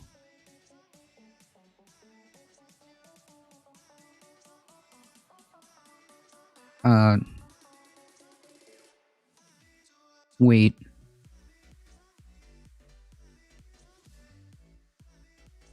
What do you mean, purple-eyed dragon? Oh, I see. Okay. Sad. Yeah, I know, Dustin. I know that that's how it's gonna end up being.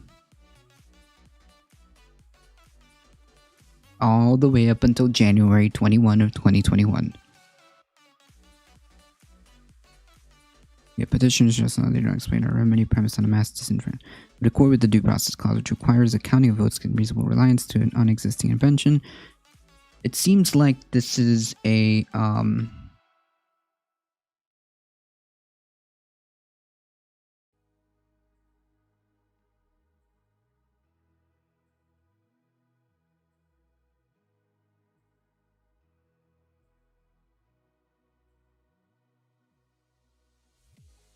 engage in procedure. Oh, okay. So this is the argument against it. Yeah, like Doc said, this is the argument against it. And it did. It definitely was a swift and decisive end. I think they literally threw that out.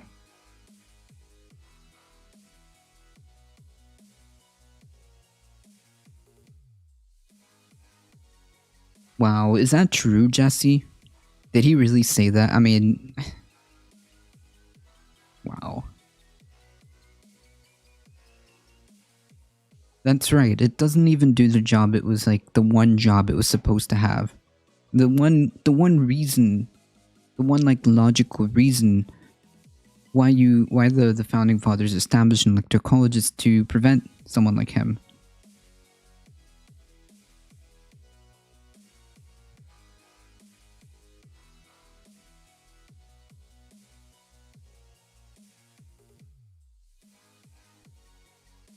Yeah, so I mean, the electoral college is a vestigial institution that doesn't even do what it's supposed to do.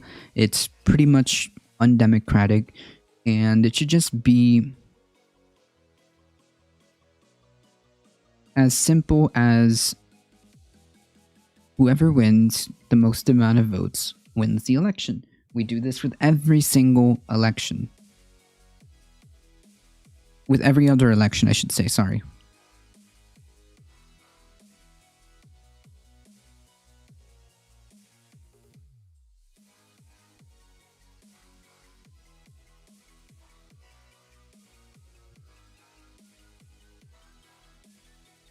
Oh no. USA cool boy, that was ooh.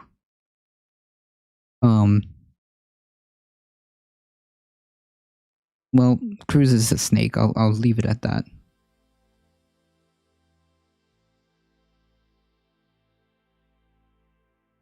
That's right, Selena Gomez.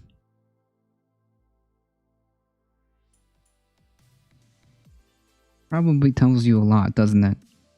Imagine being told all these things and then like you still like running to bat for Trump after he's done all these things. Oh, by the way, folks, he has yet to pay all of his fees to the city police departments that he still owes.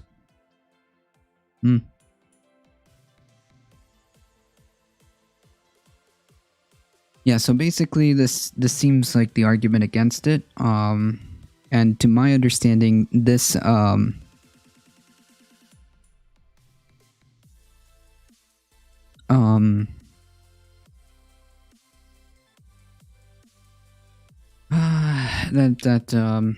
this was thrown out in court already, I believe.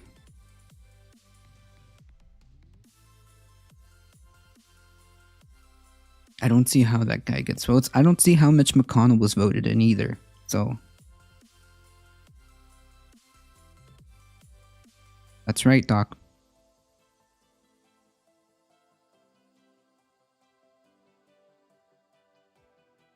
I think it's just more democratic. In this day and age, I think we can all agree that we like democracy. And if you want a more democratic system, why do we need an extra step to that? It should just be whoever wins the popular vote, just like we elect our federal senators, just like we elect our federal representatives, just like how we elect our local elections. Why does that have to, like, why does the president get a special treatment? McConnell because he's the majority leader of the Senate. Yeah, but even then, like, he's been such a terrible, like, blight on this country, and yet people still voted for him, you know? So I could see how people would just vote for Cruz. They voted for him because he wears a cowboy hat and talks with a southern accent.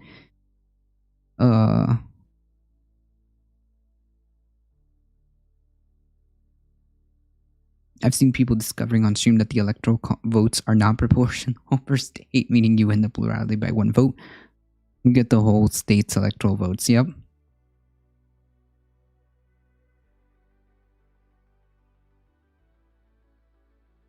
Wait, which race? Oh.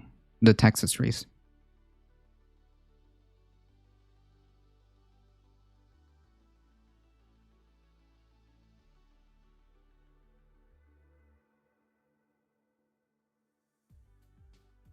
I thought the DNC's biggest mistake was only I thought the DNC's biggest mistake was only rigging the presidential race and not the others. I'm just memeing.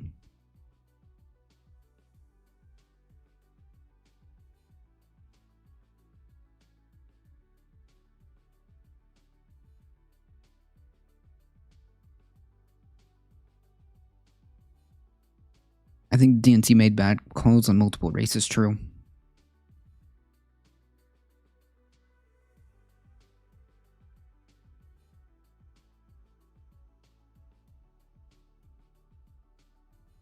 That's right.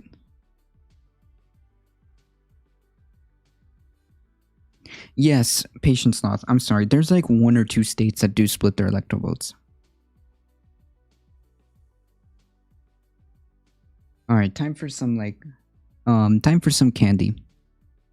Just for the memes.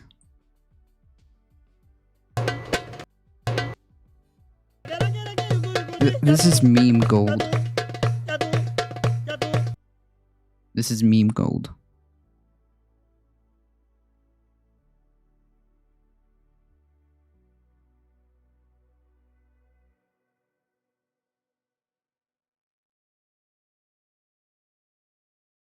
Imagine if that was real. No.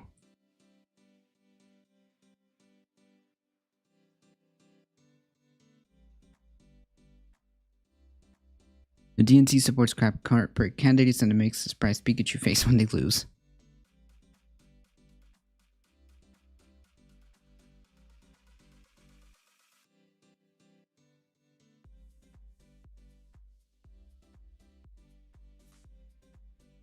I think it was actually a Finnish. Finnish? I don't know. It was like some type of folk song that was redone.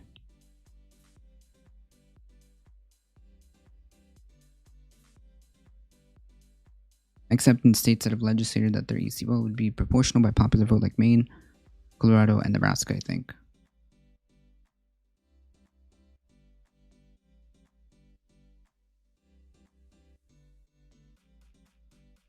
Yes. That's right, patience. Socialism is when socialism is when work buys your lunch.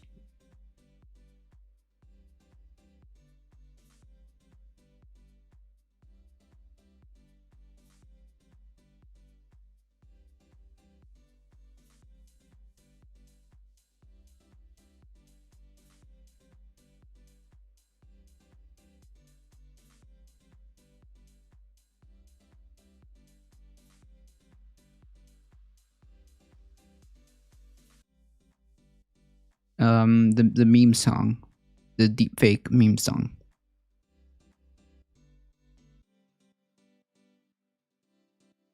Right, Aronok.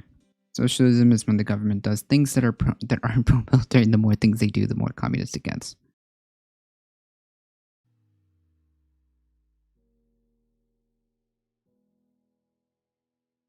All right. So, in good news, U.S. fully restores protections for young immigrants. The Trump administration said Monday that it fully restored the Obama-era DACA program that shields hundreds of thousands of young people from deportation, complying with a federal judge order. The Department of Homeland Security posted on its website that it is accepting new applications, petitions for a 2-year renewal, and requests for permission to temporarily leave the U.S. The department said it may seek relief from the order, signaling that its concession to the court order may be short-lived if its legal efforts succeed. The announcement is still a major victory for young people who have been unable to apply since Trump ended DACA in September of 2017. His administration has long argued that DACA is unconstitutional. Okay. After the U.S. Supreme Court ruled in June that Trump violated federal law and how he ended the program, Chad Wolf, the acting Homeland Security Secretary, said that the administration would study its options and, until then, wouldn't accept new applications that would grant renewals for 1 year instead of 2. DACA shields about 650,000 people from deportation and makes them eligible for work permits. Monday's announcement came hours before a deadline set by District Judge Nicholas Garoufis in the Eastern District of New York for the administration to post public notice that it would accept applications under terms before Trump ended DACA in 2017. The judge ruled that Friday that Wolf was unlawfully serving in his position. DACA was started in 2012 during the Obama administration, allows certain immigrants who were brought to the country illegally as children to work and be exempt from deportation, though it does not confer legal status on recipients. President-elect Joe Biden had pledged to reinstate DACA when he takes office in January, but permanent legal status and the path to citizenship would require congressional approval. Yeah, this is probably a good... this is probably how I would approach it. Like, path to citizenship. Like, just... why? DACA recipients and their supporters greeted the news with a mix of elation and awareness that their futures are precarious even with a Biden support. Maria Garcia, 18, an aerospace engineering student at Arizona State University, said she will apply for the program as soon as she can. She and her parents and 2 brothers arrived in Phoenix in 2016, Mexico. Wait. What? Arrived in Phoenix in 2006, Mexico. Okay. Her older brother, now 23, is already a DACA recipient and has a job. Her younger brother, now 16, is in high school and plans to eventually seek DACA protection as well. Garcia said the court decision last week was wonderful news. There are lots of other students who are documented who don't qualify for DACA. They have to find a permanent solution. I mean...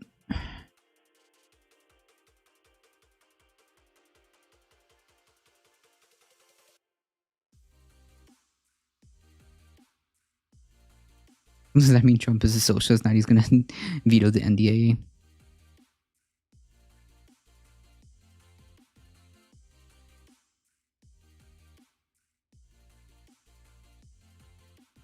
Hey Wiz, how's it going?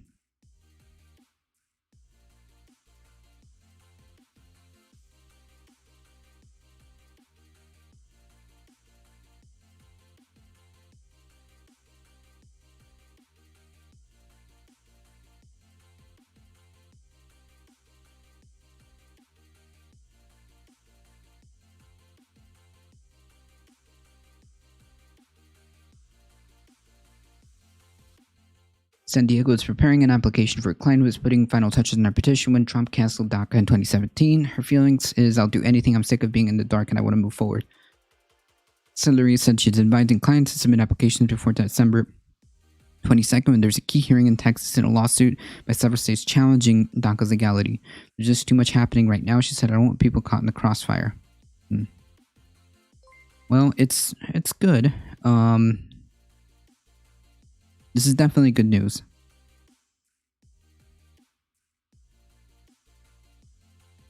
All right. What is it about people who have absolutely nothing better to do than make troll accounts and then go to another streamer's channel and then follow them? Explain. Doing an unofficial work to slow protests, I'm letting go of employees and giving responsibilities to other workers without my pay. Wait, that's what you're doing, Wiz? To stop people from being let go?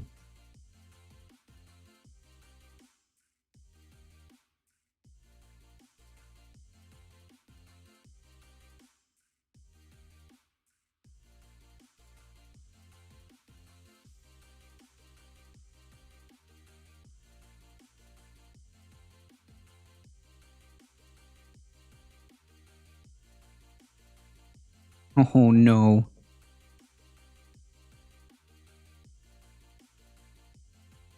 Texas filed, I'm doing it so they hire another person or hire the people back. Wow. Man, it's rough that people are even put in this position.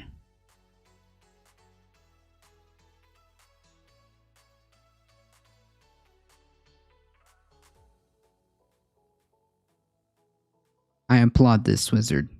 I applaud this, Wiz. Texas just filed a lawsuit with SCOTUS asking to cancel the electoral votes of GA, Michigan, Pennsylvania, Wisconsin. Interesting. Texas. What?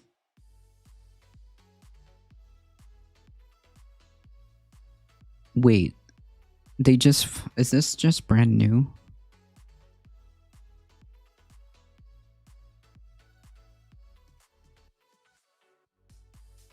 Direct action gets the goods, eh?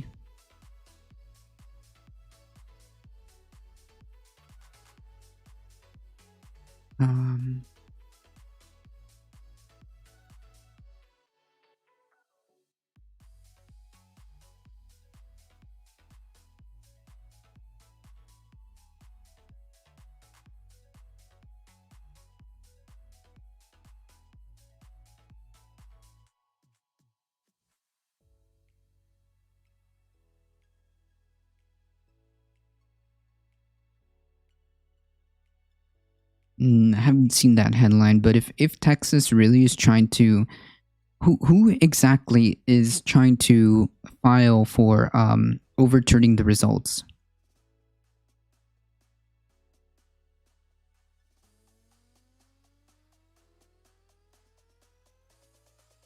Like, is it the state of Texas? Like the state Texas Attorney General? I don't get it.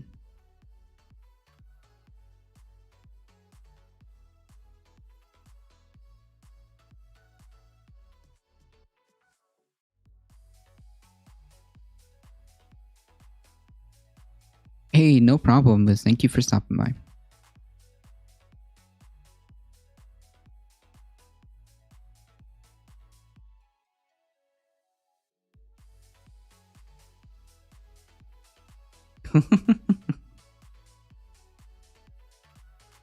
Texas, the state of Texas aiming to help President Trump upend these results, said on Tuesday had filed suit against Georgia, Michigan, Pennsylvania, and Wisconsin at the Supreme Court, calling the changes made to the electoral procedure unlawful.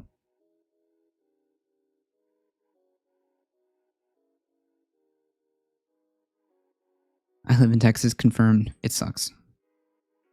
All right, Reuters. Wow. The state of Texas aiming to help. Okay, so already went through this. The lawsuit is announced by Republican Attorney General Texas Ken Paxton was filed directly with the Supreme Court as is permitted for certain litigations between states. The Supreme Court has a 6-3 conservative majority, including 3 justices appointed by Trump. The lawsuits represent the last legal effort intended to reverse the Republican president's loss to Democratic President-elect Joe Biden in the November 3rd election. So, again, I'm sorry, okay? But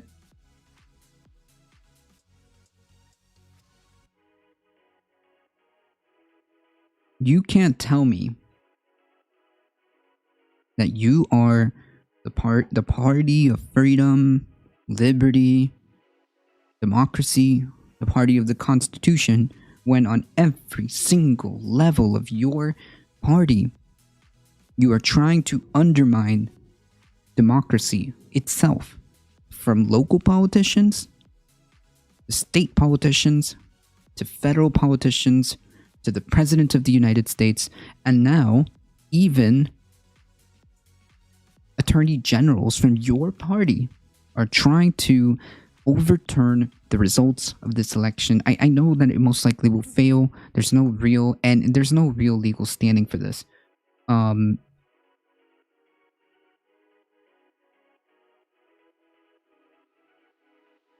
But you can't call yourself the party of freedom, democracy, the Constitution, when your party continues to do this on every single level. The Republican governed Texas, and the lawsuit accused the election officials in 4 states of failing to protect mail-in voting from fraud, thus diminishing the weight of the votes cast in that state. In states that lawfully abide by election structures set forth in the Constitution. What are you talking about? In order for you to bring this up in court, you probably need some evidence of this. Like, this is a giant waste of, like, time in reality. It's like, understand that no matter what you do, it's not going to affect the results of the election. Sorry. It's over. State election officials have said that they found no evidence of such fraud and that would change the results. There was a surge in voting by mail in the election due to the pandemic, as many Americans stayed away from polling places to avoid the spread of COVID-19. Texas is asking the Supreme Court to block the Electoral College votes in the 4 states, a total of 62 votes, from being counted. Biden has amassed 306 electoral votes, exceeding the necessary 270 compared to 232 for Trump in the state-by-state electoral college that determines the election's outcome, while also winning the national popular vote by more than 7 million votes. Texas is also asking the Supreme Court to delay the December 14th deadline for electoral vote. Texas is also asking the Supreme Court to delay the December 14th deadline for electoral college votes to be cast. Wow. But yeah, sure. It's not hyperbolic. It's not a hyperbolic statement or a bombastic statement to say that this party is completely, like, lost it in terms of, like, even the facade of caring about democracy at all, about caring about our Constitution.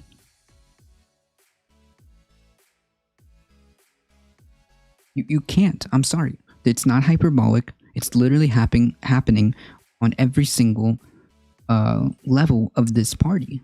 And those that claim to believe in the Constitution, the rule of law, in democracy, where are they? Where are they?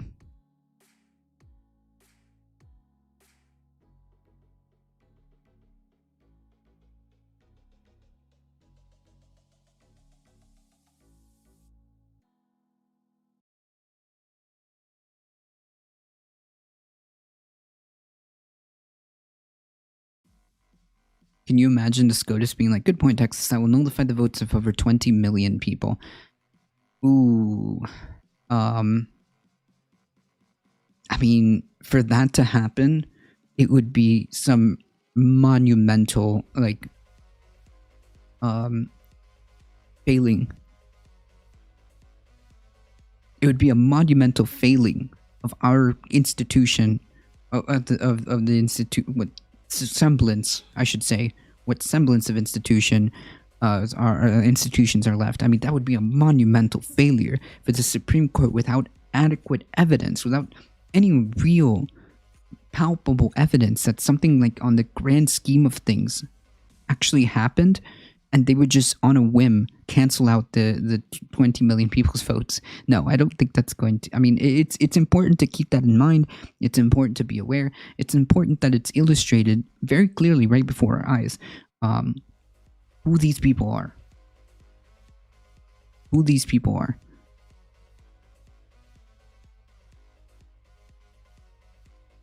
I'm excited to see all the changes the Democrats say they will bring now, to see if it actually will happen or if it's just lip service. I wouldn't hold my breath. I would hold their feet to the fire and don't expect it. If we win GA Senate, Election Day will become a federal paid holiday. There's no question about it. I hope so. Are you a full-time streamer or do you have another gig? I do have a regular, like, I do have a job. However, I do want to make this a thing, and to that I say, folks, please hit the follow button, hit the subscription button, and spread the word. It really does help. U.S. Supreme Court was the sole reason I voted Hillary in 2016. Yeah, I kind of like was warning people from the very beginning, like the moment I started realizing in that election cycle how dangerous someone like him could be. I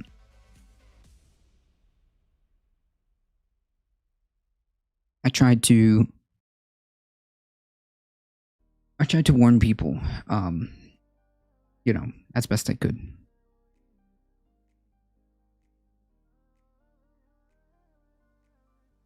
I certainly hope so, Patient Sloth.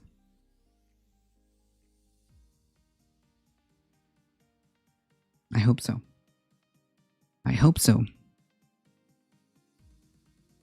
Social Security Administration is preparing to bar 500,000 Americans from getting benefits. Cool. Nice meme. Over the weekend, the Social Security Administration sent the Trump administration's Office of Management and Budget a proposal that if similar to a version leaked earlier this year, will bar Social Security benefits from hundreds of thousands of Americans. The document that leaked suggests that the proposal could ultimately prevent as many as 500,000 Americans from receiving benefits. Whether SSA can slip through the regulatory process before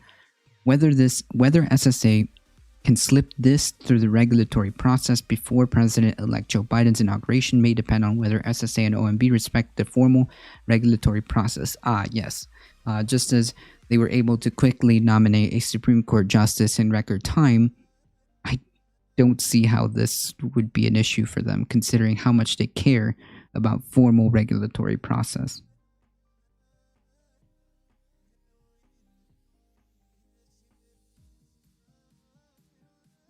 If implemented, the regulation should be undone by the Biden administration or overruled by Congress. SSA's proposal, as described in press reports, would make it harder for older workers to receive Social Security disability insurance. By the way, okay, real quick, I work in insurance, okay? And just to let you know, I'm sure some of you may, it is extremely difficult and long to get SSDI, okay? For you to get SSDI, it takes an enormous effort, okay? And you have to go through so many hoops to get SSDI. So much so that in the type of stuff that we handle, the mere approval letter is enough for us. Because if you can get approved, if you get that approval level for SSDI, we use that superseding anything else. Like, if you have, like, for example, at least in the type of stuff that I do, like, if you send us an SSDI approval letter saying that you got approved for this, we don't, like, that's it, you're good. Trust me, you're good, because, like, it is so difficult and it's such a long process to get SSDI. So to make it even harder than it already is like just beyond to me.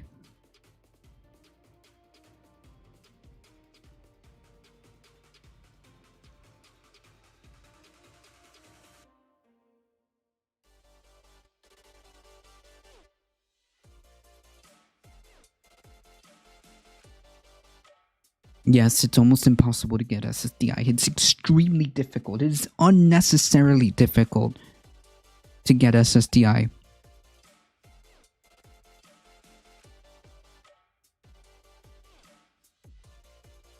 The real battle is the midterms. We need all hands on deck. Yeah, it's always an ongoing process. Yeah.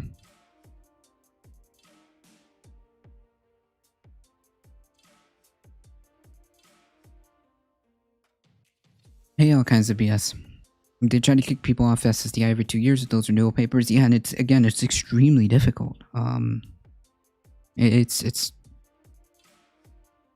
the female GA female center. You mean Loeffler?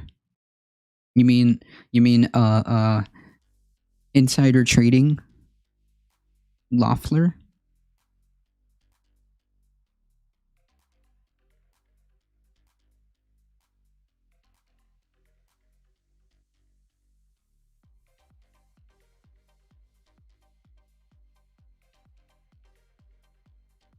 Wait, what is this? Who is CDPR?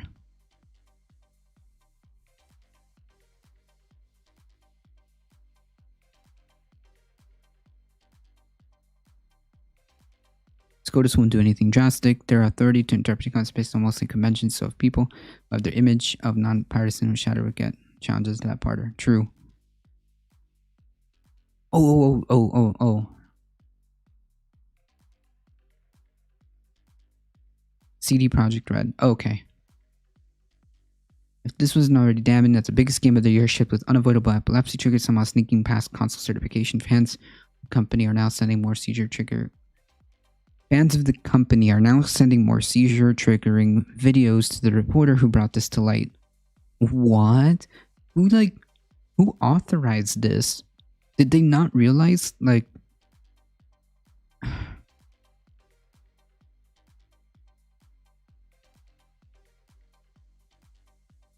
Oh, wait.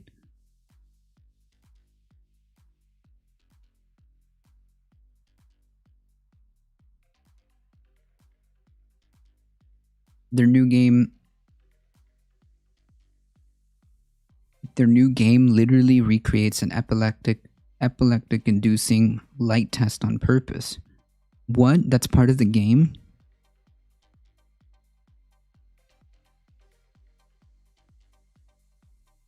It's a recreation of an epilepsy test that induces... Like, who looked at this and was like, oh, yes, this is fine?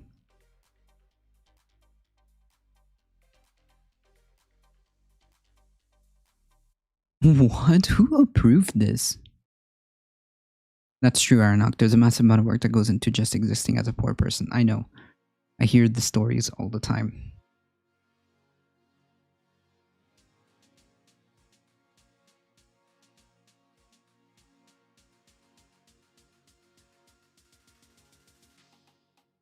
How? Who approved this?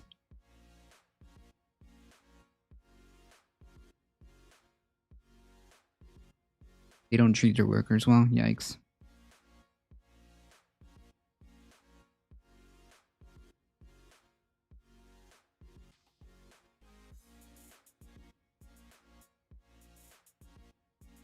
So, let me get this right.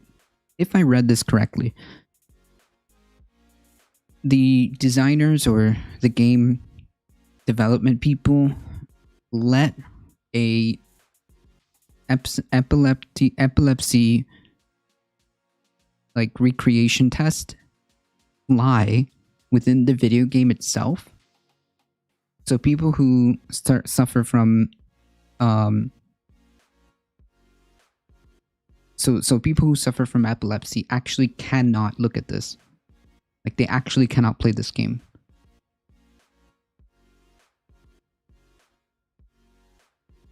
Not just that put, right? That's part of the game itself, right? It's supposed to be a recreation of a epilepsy test.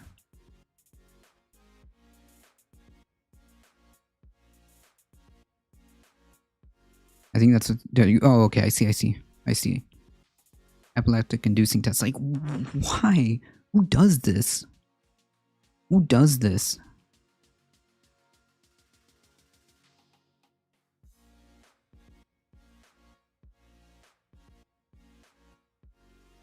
Like,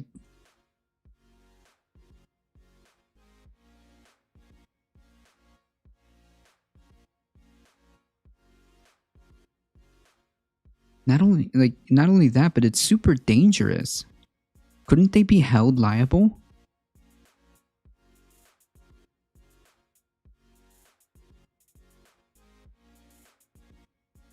Like, couldn't they be held like liable if somebody really gets hurt?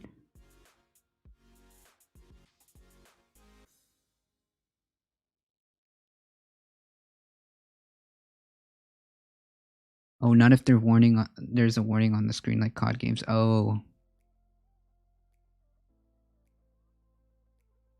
That's true, patient sloth.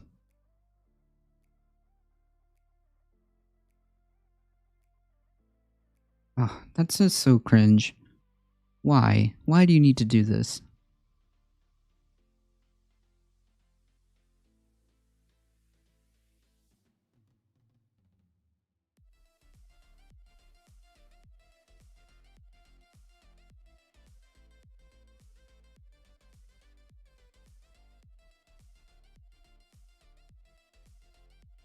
Yeah, because like you put that as a protection because you don't know if it may or may not like induce a seizure, especially if you're dealing with like high-paced lights or whatever. But you actually decided as a video game designer, developer, whatever, put a specific literal like test in the video game, like a epileptic seizure test. What?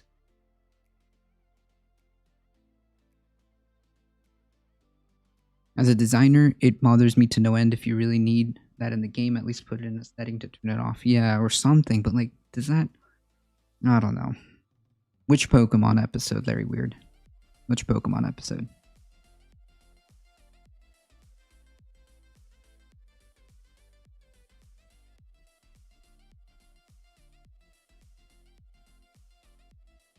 Right. Incredible.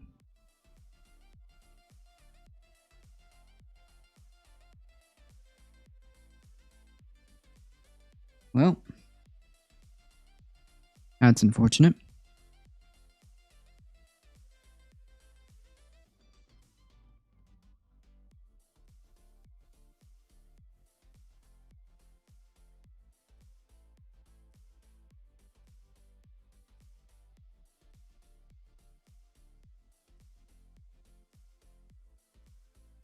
The heck was that?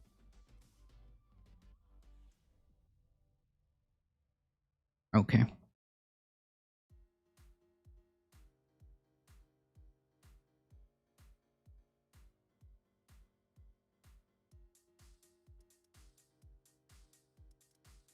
When that lady spilled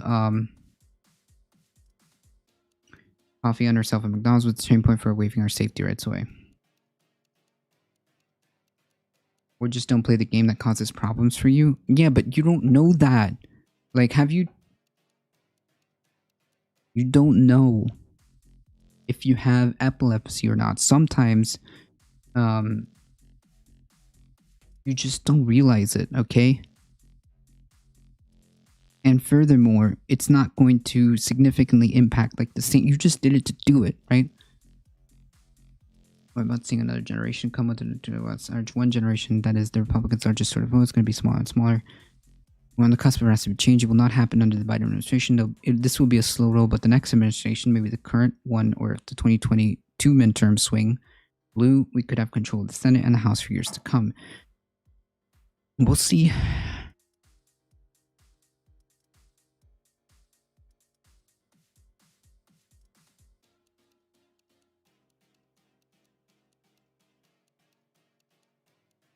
Peace.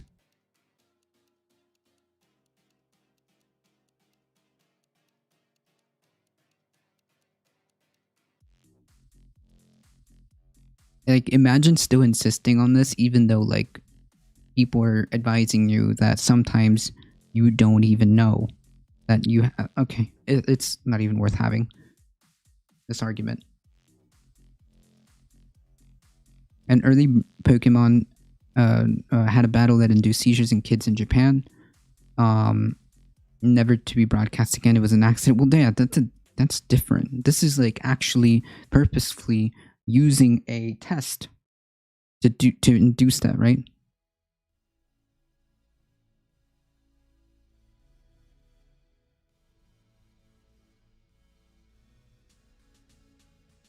That's right.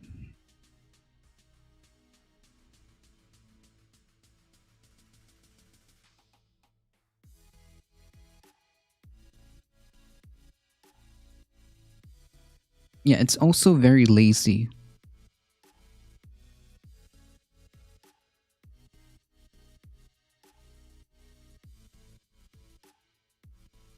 Like, it's very selfish. Gee, that seems to be a constant theme. A very selfish, entitled, privileged position to take. Well, doesn't affect me, so why should I care?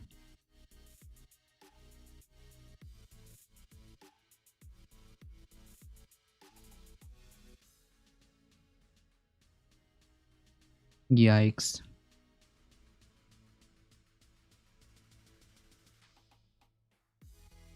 Yeah, that McDonald's lawsuit was wild.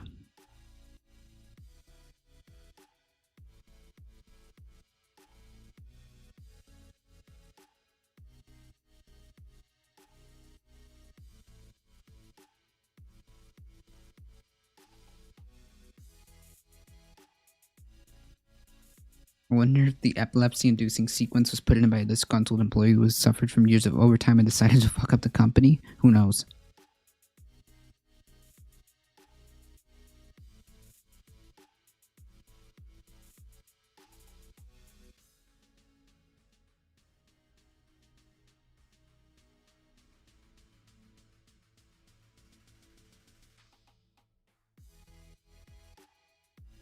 Yeah, I don't know. Wait, somebody asked for a poll. Pie versus cake.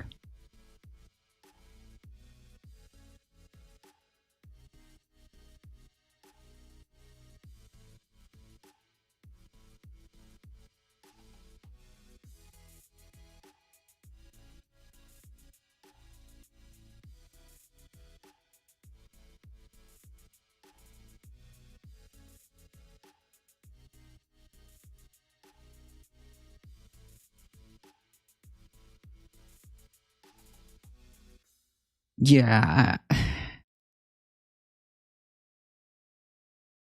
Mm,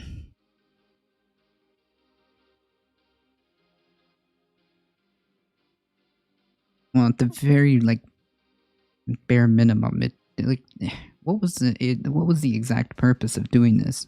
I don't see why they would. I don't see what, like, gain they could have from doing that.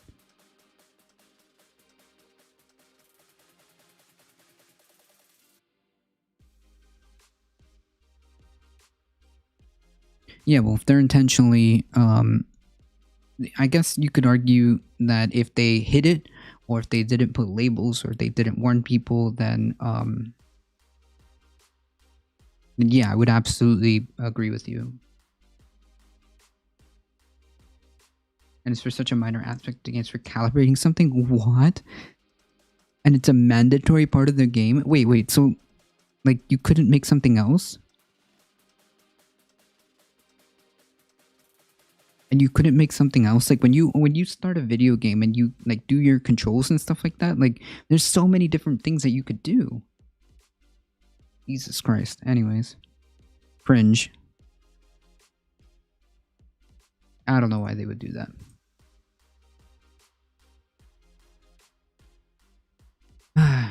SSA's proposal, as described in press reports, would make it harder for older folks to receive Social Security disability insurance by law, not regulation. SSA is required to consider age, education, work experience when determining whether a person meets the statutory definition of disability. Yeah, I already said that like SSDI is extremely difficult to get, and making it harder for people to get SSDI is like it's just like criminal. That is reflecting congressional intent. The current rules acknowledge that older workers, for example, workers in their 50s, will have more difficulty in adjusting to occupational requirements in the national economy following the onset of serious disability. SSA's proposed new regulation would likely undo these rules to a large extent, making it harder for older folks to qualify. Oh, all right. Y'all want to play this game? How about this? If you're going to be so, like, if you're going to be so like hung up on this, then you should probably lower the age of Social Security then, and get and just start paying like these people directly. Then just straight up lower the threshold or lower the age for Social Security then, if you're gonna be like this, all right?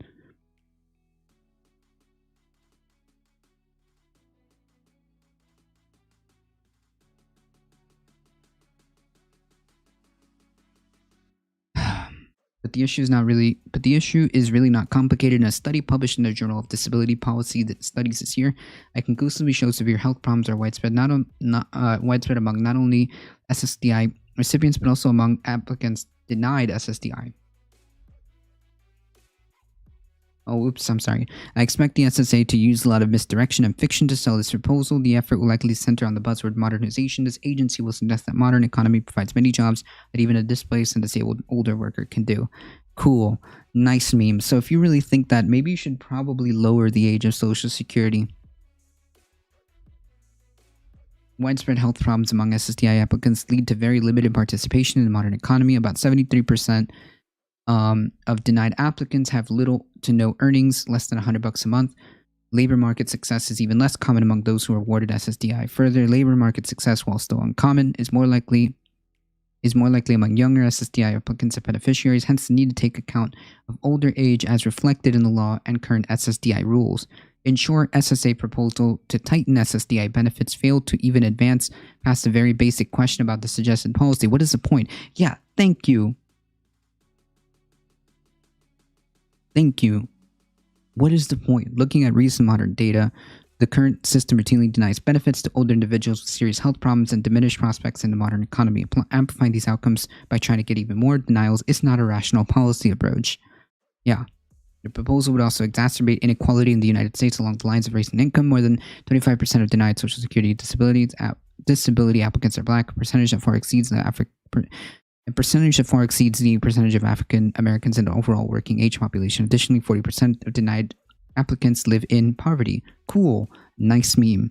SSA's proposal to get more denials seem out of touch with regard to so many serious problems facing the country. This is like borderline criminal. Trying to push through policy changes before a new administration takes power is common, if cynical, approach in government. These efforts, even if undone by Congress or a new administration, carry a cost because they divert attention from real-world issues. An important example will illustrate. SSA is required to provide basic due process to all SSDI applicants. If SSA denies a claim, the agency must cite occupations the applicant could perform in the national economy. Where does SSA get those occupations? From a book with data tables largely produced in the 70s. What?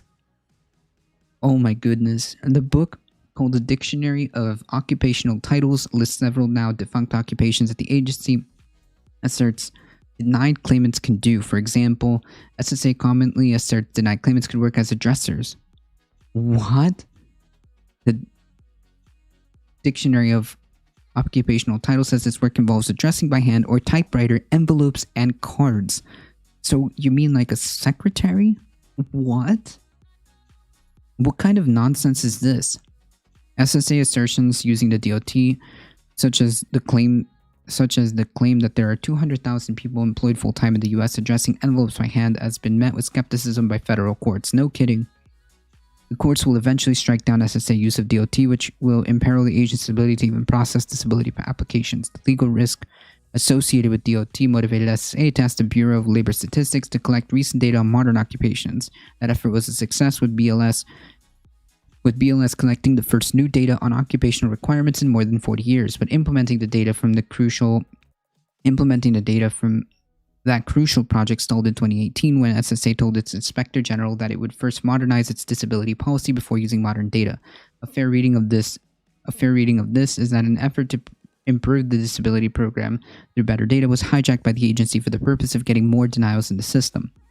When the Government Accountability Office checked in with SSA during 2019, it naturally asked what SSA meant by modernizing its policy. SSA could not produce a plan or even documentation. This is so frustrating. It turns out SSA's plan consists of various ideas that were pitched to OMB during 2019-2020, and now form the basis for the regulatory proposal that was sent to OMB over the weekend. The incoming Biden administration will need to review last-minute regulations developed at SSA. More generally, it will need to help SSA do a better job managing its programs. The agency needs to get back to solving real-world problems, such as replacing the defunct data in the DOT rather than inventing issues to justify harsh policy changes. True. This is disturbing. Like, why would you... Okay.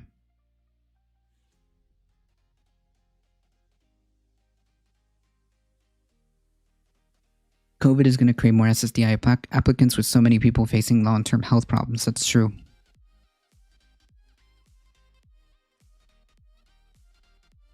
Reduce the retirement age for a quick fix to the unemployment rate. And who writes this book? I have no idea, but it seems like it's an extremely outdated and extremely inefficient system that more people depend on. It doesn't have to be this way.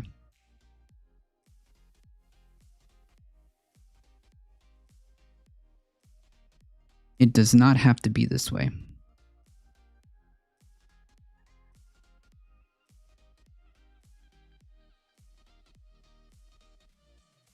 All right, folks.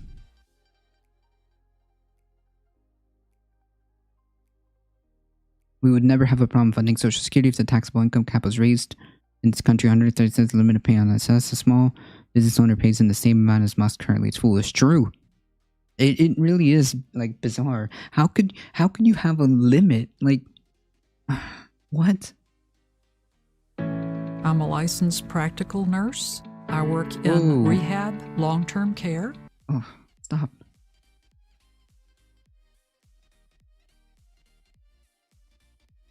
That's very true. All right, folks, let's get into this story. Florida police raid home of former state COVID data scientist. Cool. This is what totally normal people do. Florida police raided the home of a former state coronavirus data scientist on Monday, escalating a feud between the state government and data expert who has accused officials of trying to cover up the extent of the pandemic. The Florida Department of Law Enforcement executed a search warrant on Monday morning at the home of the data scientist Rebecca Jones, who was fired by the Department of Health in May. This is in Florida. The agency is investigating whether Jones accessed the state government messaging system without authorization to urge employees to speak out about the coronavirus deaths, according to an affidavit by an agent working on the case. Jones told CNN that she hadn't improperly accessed any state messaging system and that she had lost access to her government computer accounts after she was removed from her positions. About 10 officers with guns drawn showed up at her Tallahassee home around 8:30 a.m., Jones said. A video taken from a camera at the house, which she posted on social media, showed an officer pointing a gun up the stairwell. As Jones told him, her two children were upstairs.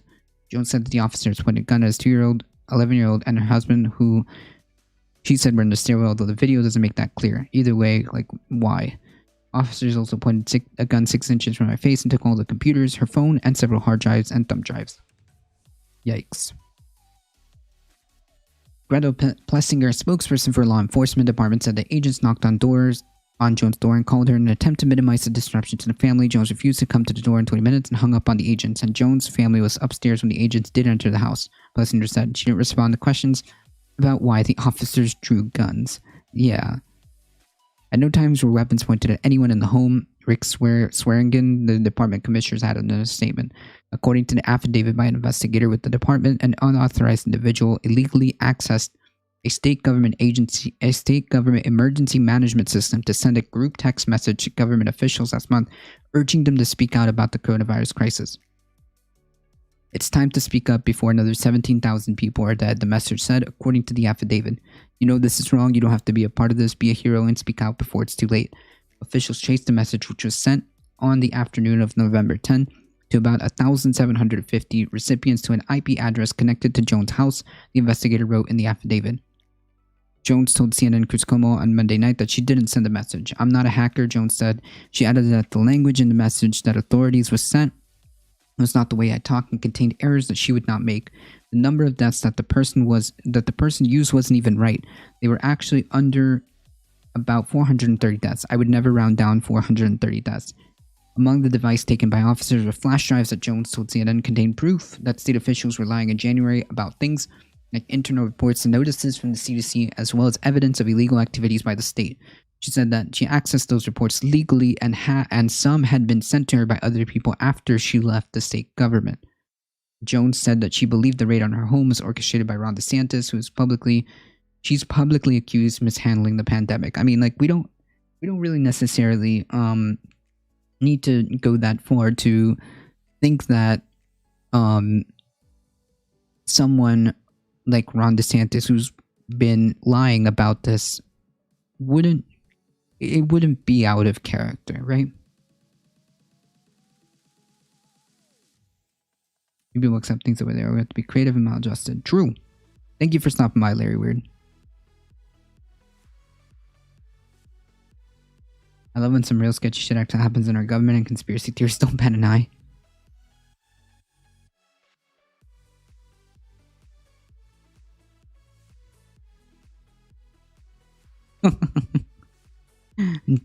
Do tread on me. If my favorite politician instruct law enforcement to do so, it's too big to fit on a flag. I would block whatever animal, probably a sheep or an ostrich, was in the background.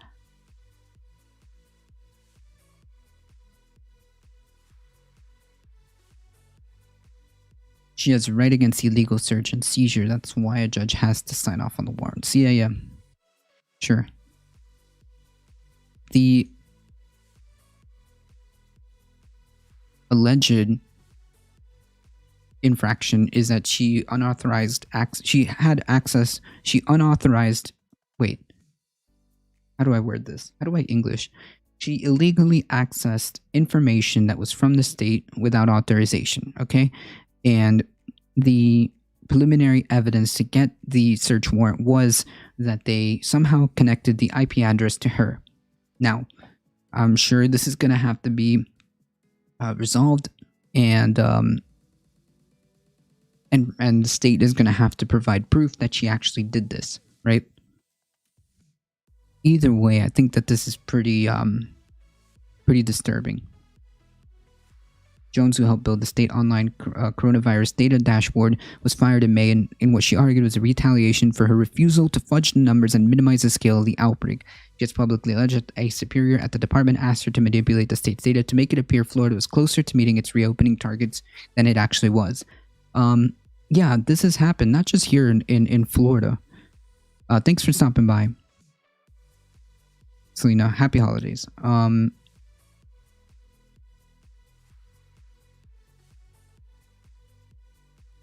It's not exactly out of reality, right? There's been other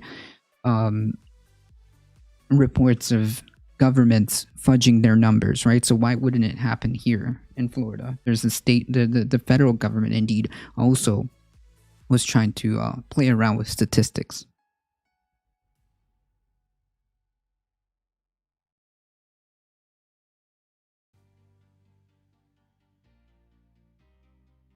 The health department said that in May that Jones was removed because she had exhibited a repeated course of insubordination. Yeah. Their insubordination was refusal to fudge the numbers, making unilateral decisions to modify the department's COVID dashboard without input or approval from the epidemiological team or her supervisors. And DeSantis said at the time Jones' removal from her position was a non-issue. Jones filed a whistleblower complaint against the health department in July, asking to reinstate her job with back pay.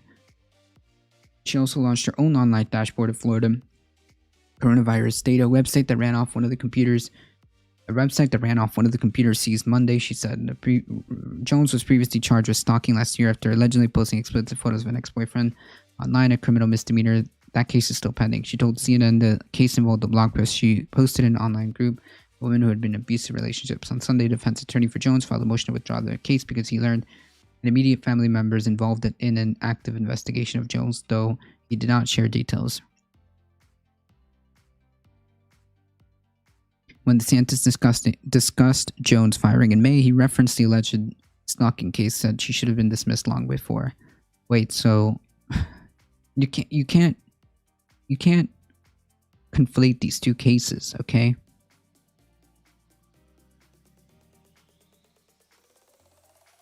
Her alleged stalking case has nothing to do with her saying that, you know, there's something wrong here with the numbers and I'm not going to be a part of it, and then gets fired for being insubordinate, right?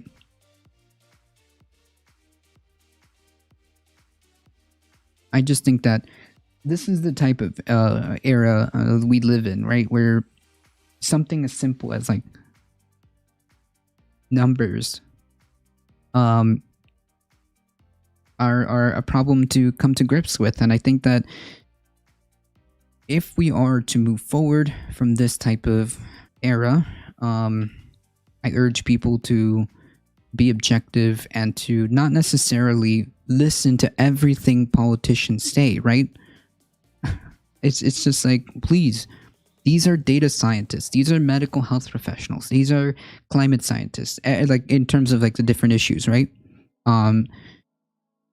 Listen to the consensus of the scientific community, right? Of the multiple people who have spoken up and said, hey, there's something wrong in these numbers. I think that something's up. Thanks for the follow, USA Coolboy. Appreciate that.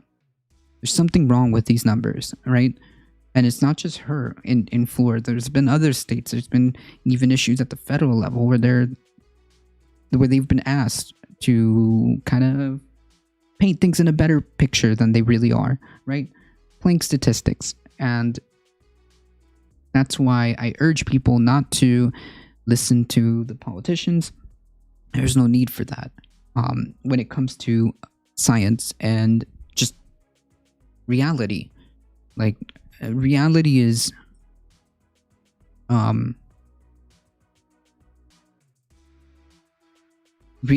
looking at this. Reality is looking at this and saying, hey, you know, there's a scientific or healthcare consensus that we should be wearing masks, that we should be doing the social distancing, that we should be trying to stay home as much as possible, that we should, you know, wash our hands and do all of this stuff, right? I mean, it's in our face, right? Doesn't matter what Trump says, doesn't matter what any other politician says, doesn't matter what Joe Biden says, doesn't matter what Nancy Pelosi says or Mitch McConnell or whatever politician. This is reality right here. 202,000 new cases, 15 million total with 284K, rapidly approaching 300,000. That is reality.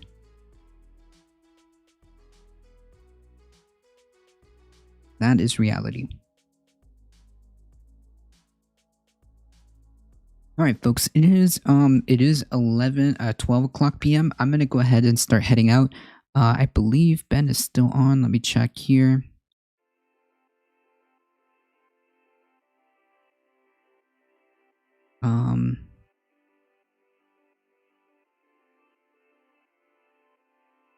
Ooh, Ben is still on. All right, folks, we're going to head on over to Ben's channel. They are a fantastic streamer. I 100% urge you guys to go check them out. They do fantastic work. Please show them some ADifficultTruth love.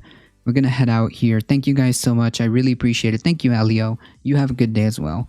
I really appreciate all of you guys hanging out. I mean, thank you, Carpet, for the raid.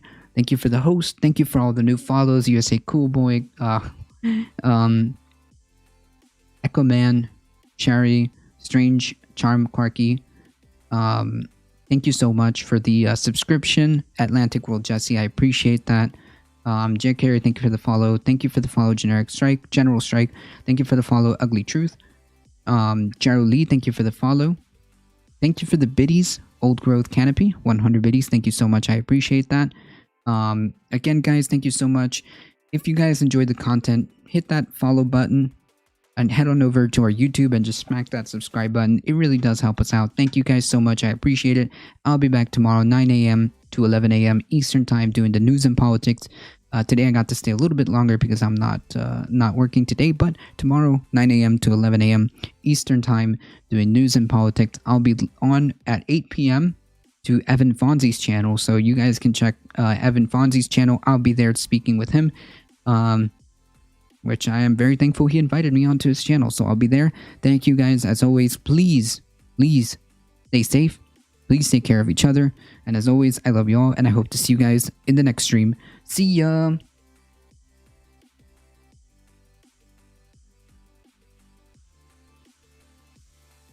Alright, folks. Thank you, Aronok. You have a good day as well. Let's head on over to Ben's in 5, 4, 3, 2, 1. Here we go!